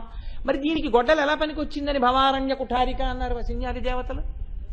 ఎలా సరిపోతుంది గొడ్డలు పట్టుకుంటే? అంటే ఆ గొడ్డలేదో మీకు తెలిస్తే మీకు ఆ నామం అర్థమైనట్టు. ఆ గొడ్డలి భయమును పెంచేది కాదు. లేకపోతే మీరు ఆ గొడ్డలి పట్టుకున్నంత మాత్రం చేత మీరు అడవిలో ఉన్న చెట్లు నరికేయడము కాదు, జంతువుల్ని చంపేయడము కాదు. ఆ గొడ్డలు ఏమిటో తెలుసా అండి? ధైర్యము. ఇప్పుడు మీకు ధైర్యం వచ్చింది అది పట్టుకోగానే, ఇది బ్రహ్మాండమైన పరశువు గండ్రగొడ్డలి. ఇప్పుడు ఈ గండ్రగొడ్డలి నా చేతిలో ఉంది కాబట్టి ముళ్ళ చెట్టు కనపడితే కొట్టేయగలను. దబాలన నా మీదకి ఏదైనా క్రూర జంతువు వచ్చినా నేను ఈ గొడ్డలతో ఒక్క వేటు వేయగలను. ఒక ధైర్యం వచ్చింది. కానీ ఆ గొడ్డలి వేసుకున్నవాడు చెట్లు నరికేయక్కర్లేదు, జంతువుల్ని చంపేయక్కర్లేదు. ఇప్పుడు అది చేతిలో ఉంది కాబట్టి అది పట్టుకుని ఆ ధైర్యంతో నడిచి వెళ్ళిపోయి ఎప్పటికో అప్పటికి గమ్యాన్ని చేరిపోతాడు. ఈ ధైర్యం అన్నది చేతిలో ఉంది కాబట్టి. ఈ ధైర్యమునకు హేతువు గొడ్డలైతే లోపల ఈశ్వరుణ్ణి చేరి తరించడానికి హేతువైన ధైర్యమునకు ఎందులోంచి వస్తుందంటే వైరాగ్యము. బాగా పట్టుకోవలసిన విషయం అదే. సంసారమునందే ఉండు, నువ్వేమీ సంసారం వదిలేసి ఎక్కడికి పరిగెత్తలేవు. ఎక్కడికి పరిగెత్తినా సంసారం ఉంటుంది. సంసారం లోపల ఉంటుందండి, సంసారం బయట ఏమి ఉండదు. నేను బొంబాయి వెళ్ళిపోయి అక్కడి నుంచి సెల్లో మా ఆవిడతో మాట్లాడుతుంటాను. అంటే సంసారం ఉందా లేదా? బొంబాయి వెళ్ళిపోతే నా సంసారం నాకు దూరం అయిపోయింది ఏంటి? వెడుతున్న కొద్దీ సంసారం ఎక్కువ అవుతుంది. ఎందుకు ఎక్కువ అవుతుందో తెలుసా? అంటే బెంగ రూపంలో వస్తుంది. అయ్యో అదేం చేస్తోందో, మా అబ్బాయి ఏం చేస్తున్నాడో, మా అమ్మాయి ఏం చేస్తోందో, ఏది సంసారం ఏం దూరం అయింది నీకు? దూరం అయిన కొద్దీ బెంగ ఎక్కువ అవుతోంది, బెంగ ఎక్కువైన కొద్దీ వ్యామోహం ఎక్కువ అవుతోంది, వ్యామోహం ఎక్కువైన కొద్దీ ఆరోగ్యము పాడవుతోంది, సంసారము పెరుగుతోంది. సంసారమునకు దూరముగా ఉండుట అంటే శరీరంతో దూరంగా ఉండుట కాదు. మరి దేనితో దూరంగా ఉండుట? అందులోనే ఉన్నా లేకుండా ఉండగలుగుట. ఎలా? వైరాగ్యము చేత. వైరాగ్యం అంటే ఏమిటో తెలుసా అండి? జిహాసా వైరాగ్యము, జిజ్ఞాసా వైరాగ్యము అని రెండు ఉంటాయి. జిహాసా వైరాగ్యము అంటే మా ఆవిడ నన్ను 1 గంట తిట్టింది అనుకోండి, పాపం ఎప్పుడు తిట్టలేదు, ఉదాహరణ చెప్పాను. 1 గంట తిట్టింది అనుకోండి, చిచి ఏం సంసారం, ఎందుకు పనికొచ్చే సంసారం, ఇలా ఇక్కడి నుంచి కాశీపోదాం అనిపిస్తుంది. అలా అనిపించింది అనుకోండి, జిహాసా వైరాగ్యం. మళ్ళీ అలా నేను ఏడుపు పెట్టుకుని ఇంటికి వెళ్ళేటప్పటికీ అసలు మీరు ఏమంటారో అని అన్నాను, కానీ మీకోసం అది ఉండాలి, మీకోసం ఇది ఉండాలి, మీలాంటి భర్త నాకు ఎక్కడ దొరుకుతాడు, ఎన్ని నోముల పుణ్యమో, ఎన్ని వ్రతాల పుణ్యమో, ఎన్ని జన్మల పుణ్యమో, మహాదేవా నా కాళ్ళ మీద పడిపోయి పొంగిపోయింది అనుకోండి, అన్నీ మర్చిపోతాను. ఏమిటో నిష్ట అనుకున్న గబుక్కుని కాశీ వెళ్ళిపోయాను కాదు ఇంకా అనుకుంటాను. అది జిహాసా వైరాగ్యము. జిజ్ఞాసా వైరాగ్యము గండ్రగొట్టాలి. జిజ్ఞాస అంటే ఏమిటో తెలుసా అండి? పరిశీలనము చేయుట. పరిశీలనం చేసుకుంటూ వెళ్తే ఏది వస్తుందో దాన్ని వైరాగ్యం అంటారు. అది గట్టి పునాది మీద ఏర్పడినటువంటి వైరాగ్యం, అందులో తొణకడం. అది ఎలా ఉంటుందంటే సుఖమును అనుభవించాలి. ఎలాంటి సుఖం? వేదం అనుమతించిన సుఖాన్ని అనుభవించాలి. వేదం అంగీకరించిన సుఖం జోలికి వెళ్ళకూడదు. వేదం అనుభవించింది, ఆ సుఖాన్ని అనుభవించింది. పరిశీలనం చేయాలి. ఏమా సుఖం? అది పెద్ద సుఖమా? మీకు గమ్మత్తు ఏమిటో తెలుసా అండి? ఇది పెద్ద సుఖమా అని ఓ దుఃఖం వచ్చింది, ఇది పెద్ద దుఃఖమా అని మీరు అనుకోవడానికి సుఖము దుఃఖము రెండు మీరు అనుభవిస్తే కదా. బాగా పట్టుకోండి. ఇప్పుడు ఎన్ని సుఖాలు ఉన్నాయో అన్నీ నేను ఇంకా అనుభవించలేదు కదండి. వైరాగ్యం రావడానికి ఇంకా నేను అనుభవించిన విషయం సుఖాలు చాలా ఉన్నాయి, అవన్నీ కూడా అనుభవించేశాక అన్ని సుఖాలో కాదో చెప్తానన్నారు అనుకోండి, అప్పుడు ప్రమాదమే. అలా మీరు వాదించినప్పుడు ఇబ్బంది వస్తుంది. లేకపోతే పోన్లేవయ్యా ఇంకా అనుభవించవలసిందే ఉందా, ఇది అనుభవించావు కదా అన్నాను అనుకోండి, దుఃఖాలు అనుభవించలేదండి అన్నారు అనుకోండి. మరి ఇప్పుడు జ్ఞాన వైరాగ్యం ఉన్నవాడా, భక్తుడా, నేనే సుఖాలు అడగట్లేదండి, ఏమిటో పెద్ద దుఃఖాలు ఏం రాలేదు నా జీవితంలో, బాగా దుఃఖాలు వచ్చాక ఇప్పుడు నాకు బాగా స్థిరపడుతుంది వైరాగ్యం, దుఃఖాలు ఇంకా కొన్ని రానివ్వండి అన్నాడు అనుకోండి, ఇప్పుడేమంటారు మీరు? అంటే ఇక్కడ శాస్త్రం అంది సుఖములను దుఃఖములను నీవు అనుభవించనక్కరలేదు, అనుభవించకుండా అనుభవించడానికే ఈశ్వరుడు బుద్ధినిచ్చాడు. అంటే అవతల వారి దుఃఖముతో మీరు తాదాత్మ్యత చెందగలరు. అది మనిషికి ఉన్న వరం అండి, అది వరం. అందుకే దానం అన్న మాట వచ్చింది. ఆ దుఃఖాన్ని చూసి అయ్యో అంత దుఃఖపడుతున్నాడు, నాకు లేదు ఈశ్వరుడి దయ వల్ల కొంత ఉపశాంతి మనం చేద్దాం, మనకున్న దాంతో మీరు ఇవ్వడం దానం. అది నేను ఇస్తున్నానని ఫోటో తీయించుకుని కబళీలు దానం చేసి పేపర్లో వేయించుకుంటే హీనమైనటువంటి ప్రకృతి. దానికి ఫోటో ఎందుకండి? ఎక్కడో ఇల్లు కాలిపోతే మీరు 2 కంబళీలు పట్టుకెళ్ళి ఇవ్వడానికి మీ వెనకాల ఫోటోగ్రాఫర్ వీడియోగ్రాఫర్ కావాలా? ఇంకెందుకు? అది దానం ఏమిటది? అది దానం కాదు. నువ్వు మనుష్యుడివి కాబట్టి ఆ దుఃఖమునకు తాదాత్మ్యత పొంది నువ్వు కంబళి ఇస్తే నువ్వు మనిషివి అంతే. ఆ దుఃఖమును తెలుసుకోగలవు, సుఖమును తెలుసుకోగలవు. అలాగే నువ్వు ఎండలో ఉన్నావు, ఆయన మంచి హాయిగా చక్కగా ఏసీ కారులో కూర్చుని ఉన్నాడు. ఇక్కడి నుంచి చూస్తే అలా కుర్చీ వెనక్కి వాల్చుకుని ఆ ఏసీ కారులో ఏసీ ఆన్ చేసుకుని హాయిగా ఉన్నాడు. ఆయన బయటికి వచ్చినప్పుడు ఆయన చొక్కానికి తగిలితే చల్లగా ఉంది. ఓ అందరూ ఇంత వేడిలో ఉంటే ఆయన చల్లటి స్థితిని సృష్టించుకున్నాడు, ఇది సుఖం అని మీరు ఆ సుఖాన్ని కూడా విచారణ చెయ్యగలరు. ఇంత భోగం అనుభవించినటువంటి ఈ శరీరం ఆఖరికి దేనిలో కాలుతుంది? ఈ సుఖాన్నంతటినీ ఇవ్వబడిన శరీరం చిట్ట చివరికి కిమ్మన్నాస్తి ఏమీ మాట్లాడకుండా అగ్నికీలల యందు దహింపబడిపోతుంది. కాబట్టి ఏమి సుఖం, ఏం ప్రయోజనం, ఏమి దుఃఖం, దీనివల్ల ఏమిటి మనం ఏమిటి పొందేది, ఏమిటి ఎన్నాళ్ళు ఈ సుఖాలు ఎన్నాళ్ళు, ఈ దుఃఖాలు ఎన్నాళ్ళు, ఇది అనుమతించినంతకాలం ఇది అనుమతించడం దాని అదృష్టం మీద ఆధారపడి ఉంటుంది. ఏదైనా ఇది సుఖం అన్నది సుఖం, ఇది దుఃఖం అన్నది దుఃఖం. ఏసీలో పడుకుంటే సుఖం, ఏసీలో పడుకుంటే ఇంక నుంచి నీ ఊపిరితిత్తులు పాడైపోతాయని డాక్టర్ గారు అంటే దుఃఖం కదండి. అది సుఖమా దుఃఖమా? కొన్నాళ్ళు సుఖం, కొన్నాళ్ళు దుఃఖం. దీనికి బాగున్నప్పుడు సుఖం, దీనికి బాగులేకపోతే దుఃఖం. కాబట్టి ఏమిట్రా సుఖం ఏమిటి దుఃఖం ఏమిట్రా, రెండూ లేవురా, ఇదంతా ఉట్టిది అని మీరు సుఖ దుఃఖములను బాగా విచారణ చేసి దానికి తాదాత్మ్యతకి లోను కాకుండా కదలని స్థితికి మీరు చేరిపోయారనుకోండి గాలిలా, దాన్ని వైరాగ్యం అంటారు. ఈ వైరాగ్యమునకు చేరాలి వయస్సుతో పాటు. వయస్సుతో పాటుగా వైరాగ్యం రాలేదనుకోండి, కదలని స్థితి రాలేదనుకోండి. అందుకే ఆయన పెద్ద మనిషి అండి అంటారు. పెద్ద మనిషి అంటే ఏమిటో తెలుసా అండి? కదిలిపోడు, కదిలిపోకుండా నిలబడతాడు, తన స్వస్థితి యందు నిలబడతాడు. ఇద్దరు దెబ్బలాడుకుంటున్నారు అనుకోండి, పెద్ద ఆయన ఏం చేయాలంటే తీర్పు చెప్పకూడదు, వాళ్ళిద్దరిని విడతీసి, ఎందుకయ్యా దెబ్బలాడుకుంటారు, అంత చిన్న విషయానికి దెబ్బలాట ఎందుకు, ఏమిటి విషయం, ఇదండి అదండి, ఓ దీనికి దెబ్బలాట ఎందుకయా, నువ్వు ఆయనతో ఇలా చెప్పు ఈయన ఇలా చెప్తాడు, దీనికి దెబ్బలాట ఎందుకయా, మీరు ఇద్దరు కలిసి జీవితంలో ఎంతో చేయవలసిన వాళ్ళు, ఇంకెప్పుడు ఇలా దెబ్బలాడుకోకండి, ఇద్దరు షేక్ హ్యాండ్ ఇచ్చుకోండి అంటాడు. అంటే ఆయన దాంతో కదిలిపోకుండా అనుభవాల్ని గడించడం వల్ల వాళ్ళిద్దరూ కలిసే ఎందుకుండాలో నిర్ణయం చేసి వాళ్ళని అలా కలిపే ఉంచే ప్రయత్నంలో ఉన్నాడు. అంతకు ముందు ఎలా ఉన్నారో అలా ఉంచే ప్రయత్నం చేస్తున్నాడు. అలా ఉంచే ప్రయత్నం చేయడం పెద్దరికం. ఈ పెద్దరికం అనుభవంలోంచి వచ్చినట్టే వైరాగ్యంలోంచి కదలని స్థితి వస్తుంది. ఈ వైరాగ్యం రాకపోతే ఏమైపోతుందంటే ఎన్నేళ్లు రానివ్వండి అసహ్యంగా ఉంటుంది ఆ ప్రవర్తన, వయసుకి తగినట్టు ఉండదు. మీరు ఆ వయసుని చూసి తిట్టలేరు, ఆ వయస్సుని చూసి ఆ మాటలకి రాజీ పడలేరు. దీనివల్ల ఏమవుతుందంటే దూరం అయిపోతారు మనుషులకి. నేను ఇన్ని మాటలు ఎందుకండి, చెప్తే బాగుండదు నోటితోటి వేదిక మీద కూర్చుని చెప్పి నేను చెప్పట్లేదు, కానీ వైరాగ్యము లేక బరువు అయిపోవడం అనగా ఏమి ఒక్కటే. మీరు ఎన్ని ఇళ్లల్లోనో చూస్తుంటారు, ప్రతి విషయమునందు ఆభిజాత్యమే, తనకి తెలిసి ఉండాలి, అన్నీ తనకి తెలియాలి. ఎందుకు నీకు తెలియాలి? నువ్వు ఎప్పుడు పెత్తనం చెయ్యాలో అది అయిపోయింది. ఇప్పుడు నువ్వు పెత్తనం చేయవలసిన అవసరం లేదు, వాళ్ళు పెత్తనం చేయడానికి ఉన్నారు. నీ పరిమితి ఎక్కడ వరకు ఆ ఇంటి శుభలేఖ నీ పేరు వేసి ఇచ్చే గౌరవం నువ్వు కాపాడుకుంటే చాలు. మీ అబ్బాయి పేరేసి శుభలేఖ ఇచ్చేయకుండా నీ పేరేసి శుభలేఖ ఇచ్చే గౌరవం నువ్వు నిలబెట్టుకుంటే చాలు. ఒకవేళ ఇవ్వలేదు దానికి ఓ చిరునవ్వు నవ్వి ఇంకెందుకు, నువ్వు ఎక్కడికి వచ్చావో అక్కడికి వెళ్ళిపోయే సమయం వస్తోందని ఈశ్వరుడి వైపుకి భావములనన్నింటినీ తిప్పి మౌనాన్ని అలవాటు చేసుకుని చక్కగా ప్రశాంతంగా కూర్చోవడం అన్నది అలవాటు చేసుకుంటే పూజనీయమైపోతావు. వైరాగ్యము రాలేదనుకోండి, కృతక వైరాగ్యంతో ఉన్నాడనుకోండి, కృతక వైరాగ్యములోంచి అక్కసు బయలుదేరుతుంది. ఇలా ఉండాలనుకుంటాడు, ఉండలేడు, వార్చలేడు, దాంతో కడుపు మంట. ఇది లేకపోతే ఏమవుతుందంటే జిహ్వచాపల్యం దగ్గర నుంచి ఇబ్బందేనండి. నేను కొన్ని ఇళ్లల్లో చూశాను, ఎంత విచిత్రంగా ఉంటుందో తెలుసా. ఆ ఇంటి కోడలు ఒకళ్ళ ఇంటికి నేను ఒకసారి వెళ్ళాను, వెళితే మీరు అనుష్ఠానం చేసుకురండి అని ఎంతో గౌరవం ప్రకటించారు. సరే వాళ్ళ ఇంట్లో ఏదో నేను అనుష్ఠానం చేసుకున్నాను, ఊరికే ఓ నసిగేసుకుని దెబ్బలాడేసుకుంటే పక్కనే వినపడుతున్నాయి. ఏంటి అంటే వీళ్ళు ఉత్తప్పుడైతే పాపం గట్టిగా దెబ్బలాడుకునేవారేమో, నా వల్ల స్వేచ్ఛ పోయింది, వీళ్ళకి చాలా అక్కసుని అణుచుకుని దెబ్బలాడుకుంటున్నారే అనుకున్నా.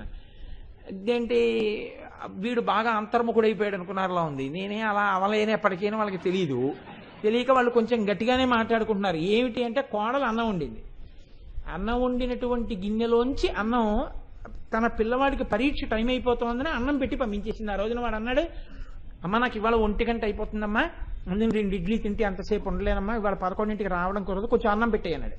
ఆ తల్లి ఆ అన్నపు గిన్నెలోంచి కొంత అన్నం కుర్రాడికి పెట్టింది. వాడు అన్నం తిని వెళ్ళిపోయాడు.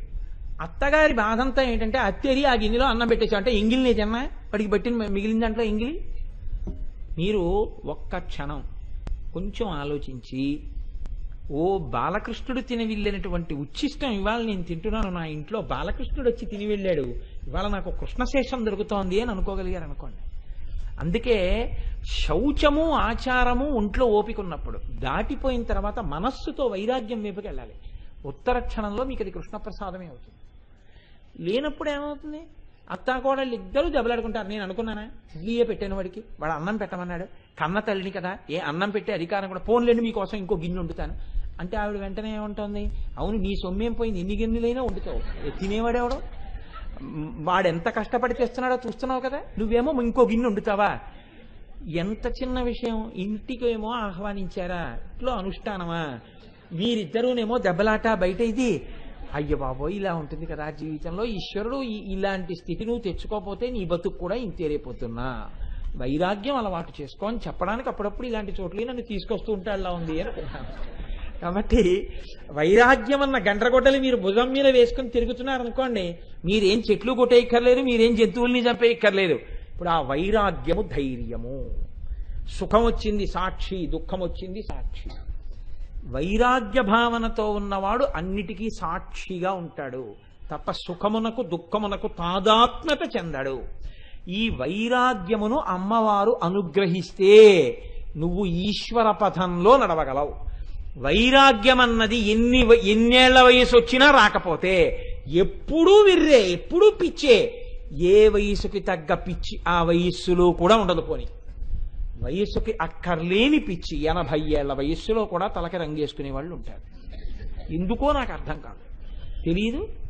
దిక్కుమాలింది నువ్వు జుట్టుకేస్తే కనుబొమ్మలు నెరిసిపోయా, కనుబొమ్మలు నెరిసిపోతే మీసం నెరిసిపోయా. నువ్వు పోని మీసం వీటికి ఎదిగిన వాటికి ఎదిగినట్టు సన్నటి బ్రష్లు తెచ్చి వేసేసిన గడ్డాన్ని ఏం చేస్తావు? అది ఇవాళ తీస్తే రేపటికి తెల్లగా వచ్చేస్తుండే, అది పుట్టక ముందే తెల్లారకట్లేసి ఎక్కడేస్తావు దానికి? అంటే ఏది ఎలా ఉందో అది ఆ వయస్సుకి అందంగా ఈశ్వరుడు ఇచ్చాడు అని నువ్వు ఉండలేకపోతున్నావు.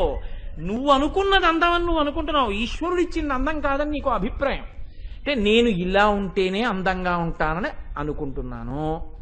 అంటే అక్కడి నుంచే అసలు వైరాగ్యము లుప్తమైపోవడం మొదలైపోయింది. గౌరవం దేన్ని బట్టి ఇస్తారండి? గౌరవం మనిషి శీలాన్ని బట్టి ఇస్తారు. అంతేకాని ఆయన జుట్టు నిలిచిపోయిందా, గడ్డ నిలిచిపోయిందా దీన్ని బట్టి అంటే గౌరవం ఇస్తారు? అలా ఏమి ఇవ్వరు గౌరవం ఇచ్చేటప్పుడు.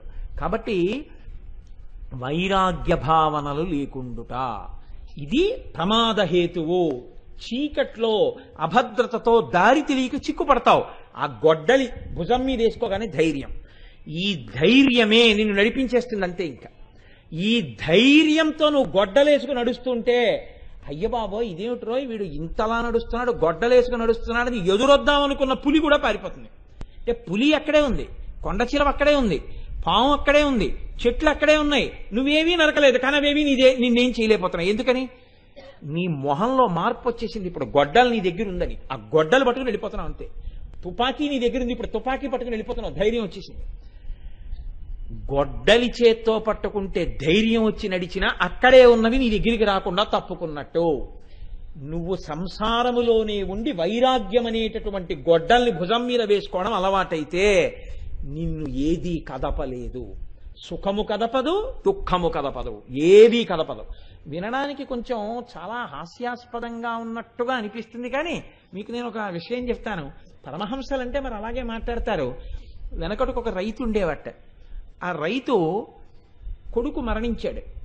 ఆ రైతు మర్నాడు ఉదయమే లేచి ఆ చనిపోయిన రోజున కొడుక్కి అంత్యేష్టి సంస్కారం అంతా చేసేసి రాత్రి యథాప్రకారంగా ఆయన శుభ్రంగా తను చేయవలసిన పలహారం చేసి పడుకుని నిద్రపోయాడు. నిద్రపోయి మరునాడు ఉదయమే లేచి స్నానం చేసి నాగలి పట్టుకుని పొలానికి వెళ్ళిపోతున్నాడు. భార్య ఆయనకి ఎదురొచ్చి నువ్వు మనిషివా పశువయా, నువ్వు నిన్నటి నుంచి చూస్తున్నాను, కొడుకు మరణించాడు, నువ్వు ఏమీ ఏడవలేదు, అంత్యేష్టి చేసేసావు, రాత్రి శుభ్రంగా తినేసి పడుకున్నావు, పొద్దున్న లేచావు నాగలట్టుకు పొలంలోకి పోతున్నావు, నువ్వు తండ్రివే అని అడిగింది. ఆయన అన్నాడు కంగారు పడకు, నేను తండ్రిని, కానీ ఎందుకు ఏడవట్లేదో చెప్తాను, అప్పుడు నువ్వు దేనికి ఏడవాలో చెప్పన్నాడు. ఏమంది? నిన్న రాత్రి కలలో వచ్చింది, కలలో నేను ఒక రాజ్యానికి రాజుని, నాకు 7 గొప్ప సచ్చీలులైనటువంటి కుమారులు, వాళ్ళు ఈ భూమండలాన్నంతటినీ జయించినటువంటి వాళ్ళు, 7 కోడళ్ళు, నాలాంటి రాజాధిరాధిక లేడు, భూమండలానికి చక్రవర్తిగా వెలుగుతున్నాను. నాకు తెలివి వచ్చింది. నాకు తెలివి వచ్చేటప్పటికి రాజ్యమూ పోయింది, 7 కొడుకులు పోయారు, 7 కోడళ్ళు పోయారు. దానికోసం ఏడవనా? నిన్న పగటిపూట నిద్రలో తెలివేసి ఉండగా కొడుకుపోయాడు, దీనికోసం ఏడవనా? నువ్వు ఆలోచించి చెప్పు, దేనికోసం ఏడవమంటే దానికోసం ఏడుస్తానని పొలానికి వెళ్ళిపోయాడు. స్వప్నంలో ఉన్నది జాగృతిలో లేదు, జాగృతిలో ఉన్నది స్వప్నంలో లేదు. ఏది రావాలో అది వచ్చింది, ఏది వెళ్ళిపోవాలో అది వెళ్ళిపోయింది. ఆయన సాక్షి, ఆయన పూర్ణ వైరాగ్యంతో ఉన్నాడు. ఇప్పుడు ఆయన కదిపింది ఆ సంఘటన? కదపలేదు. ఇది కథల్లో చెప్పడం కాదండి. నేను ఒకసారి తెల్లబోయాను. నేను గుంటూరు ఉపన్యాసాలకు ఎడుతుంటాను, మా ప్రసాద్ బాబు గారు వాళ్ళకి తెలుసు కూడా, శ్రీనివాస్ గారిని ఇక్కడికి వస్తుంటారు ఆయన తరచూ నా ఉపన్యాసాల దగ్గరికి. ఒకసారి నేను వాళ్ళ ఇంటికి వెడితే ఉపన్యాసం చెప్పడానికి వెళ్ళినప్పుడు వాళ్ళ మామగారు కనపడ్డారు నాకు. మామూలుగా మాట్లాడుతూ ఏంటి నాకు 3 కొడుకులండి అని 2 కొడుకుల్ని చూపించారు, వీళ్ళిద్దరూ మా అబ్బాయిలని. అంటే మూడో ఆయన ఏం చేస్తున్నాడు అన్నాను నేను. ఈశ్వరుడు తీసుకెళ్ళిపోయాడు అన్నారు. నేను ఆ మాటకి ఉలిక్కి పడ్డాను. అలా ఎవరనరు.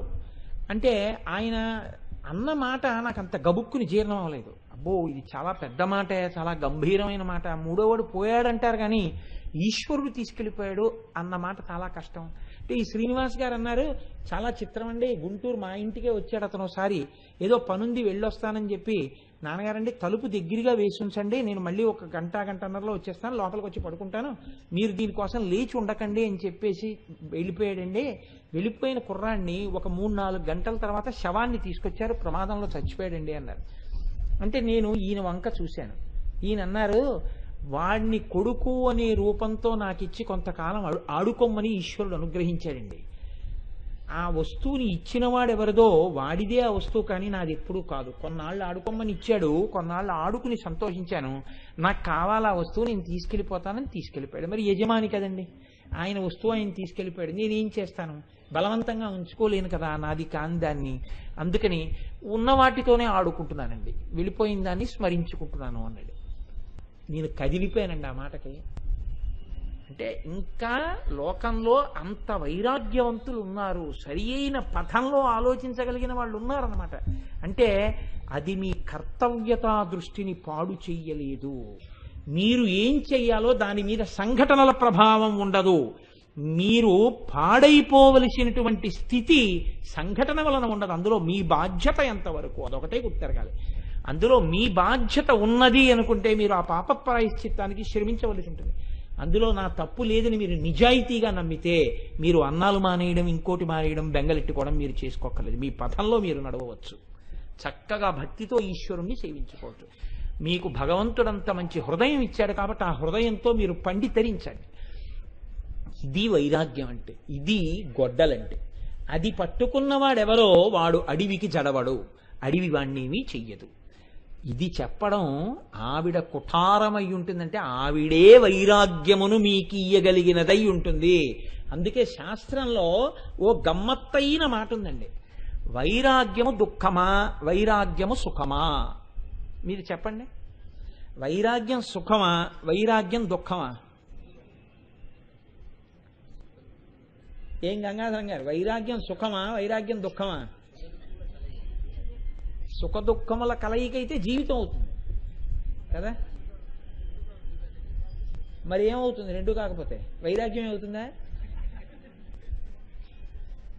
సుఖ దుఃఖముల రెండిటికి సాక్షిగా ఉండేటటువంటి అత్యున్నత సుఖావస్థ అవుతుంది. సుఖమునకు సాక్షి కాబట్టి అలా ఉండగలిగిన సుఖం, దుఃఖమునకు సాక్షి కాబట్టి దుఃఖ సంపర్కం లేని సుఖం.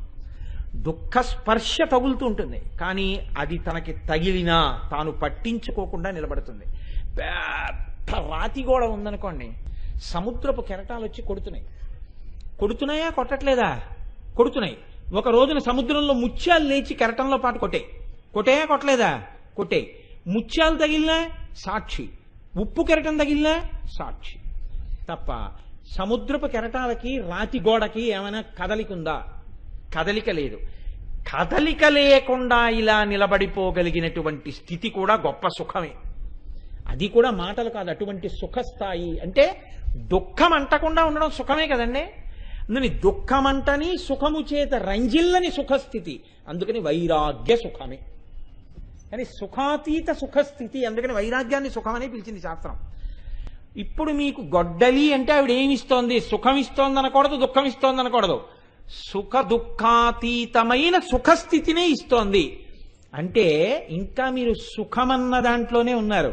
గొడ్డలి చేత్తో వేసుకుంటే మీరు నిజమైన స్థితికి వెళ్ళలేదు, సుఖములో ఉన్నారు. జారత్స్ ఎప్పుడైనా మళ్ళీ ఎప్పుడు పూర్తిగా చేరిపోయినట్టు ఈ గొడ్డలు వేసుకుని నడవగా గమ్యానికి వెళ్ళిపోయారు. ఏదా గమ్యం? ఆనందము. ఆనందము మోక్షము. ఆనందం ఎక్కడ ఉండదు, ఇక్కడ ఉంటుంది. అంతర్ముఖుడైపోయి ఇక్కడే ఆనందావస్థని పొందుతుంటాడు. ఆయనే ఆనంద నిలయుడు, ఇక్కడ ఉంటాడు కాబట్టి. ఆయన ఎక్కడుంటాడో అదే ఆనంద నిలయం. ఆనంద నిలయం అంటే అది కాదు, ఇవన్నీ ఆనంద నిలయాలే. అన్నీ ఆనంద నిలయాలైనా వీటికి పవిత్రోత్సవాలు లేవు, వీటికి కోయిల్ ఆల్వార్ తిరుమంజన్ ఉత్సవాలు లేవు, ఎందుకని లోపల వాడు ఉన్నాడని నువ్వు అసలు వదిలిపెట్టేశావు కాబట్టి ఉత్సవాలు లేవు. వాడు ఉన్నాడని తెలిస్తే వాడి కోసం బూజులు దులుపుకోవడం మొదలు పెడితే పురాణ శ్రవణం. వాడి కోసం బూజులు దులిపితే నువ్వు చేయగలిగిన ఒక దీక్ష, వాడి కోసం బూజులు దులుపుకుంటే నువ్వు చేసేటటువంటి ఒక పూజ, వాడి కోసం బూజులు దులుపుకుంటే నువ్వు చేసేటటువంటి ఒక కుంకుమార్చన. ఈ బూజులు ఏవీ దొరకకపోతే పవిత్రోత్సవం కోయిల్ ఆళ్వార్ తిరుమంజన్ ఉత్సవం లేనటువంటి పాడుపడిపోయిన ఆనంద నిలయం అయిపోతుంది. ఆనంద నిలయమే, వాడు ఆనందమే, కానీ నీకు అందదు. బూజులు పట్టేసింది ఆ గుడి. ఆ గుడిని ఆనంద నిలయంగా నువ్వు ఉంచుకుని నిరంతర దర్శనం చేసుకుని ఆనందమునందైనా ఉండొచ్చు. దానికి ముందు మాత్రం ఈ గొడ్డలి వేసుకోవాల్సి ఉంటుంది. ఈ గొడ్డలి బయట దొరికే గొడ్డలి కాదు. ఇది ఎలా దొరుకుతుంది?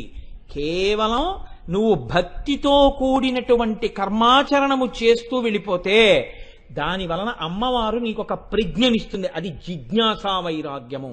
పరిశీలనం చేస్తావు, ఇది సుఖమా దుఃఖమా, సుఖమా దుఃఖమా, సుఖమా దుఃఖమా, బాగా ఆలోచించి అన్నిటికీ నవ్వగలిగిన స్థితి వచ్చేస్తాం.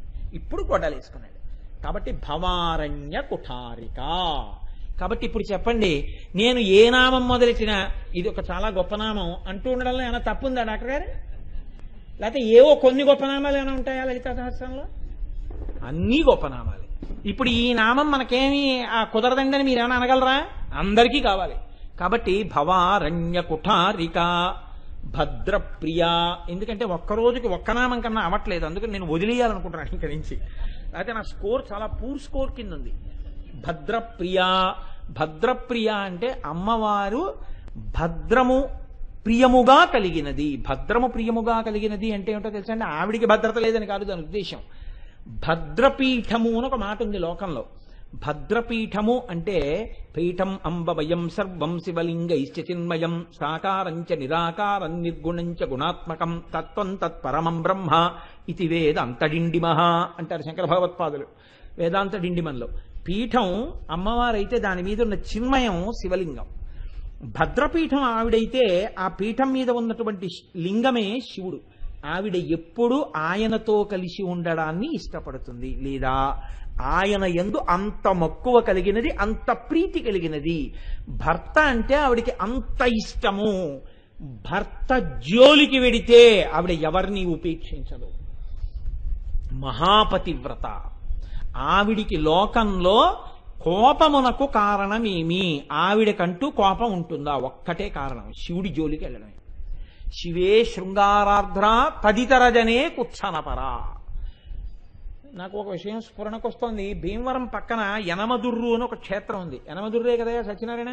యనమదుర్రు అని ఒక క్షేత్రం. అక్కడ ఒక ఐతిహ్యం ఉంది. ఏమని అంటే, ఒకానొకప్పుడు యమధర్మరాజు గారు ఒక రాక్షస సంహారం చేయవలసి వస్తే ఆయన తనంత తానుగా చేయలేకపోయాడు, యమధర్మరాజు గారు అంతటి వాడు. ఇప్పుడు ఆయనకి శక్తి సహకారం కావలసి వచ్చింది, అమ్మవారి అనుగ్రహం కావలసి వచ్చింది.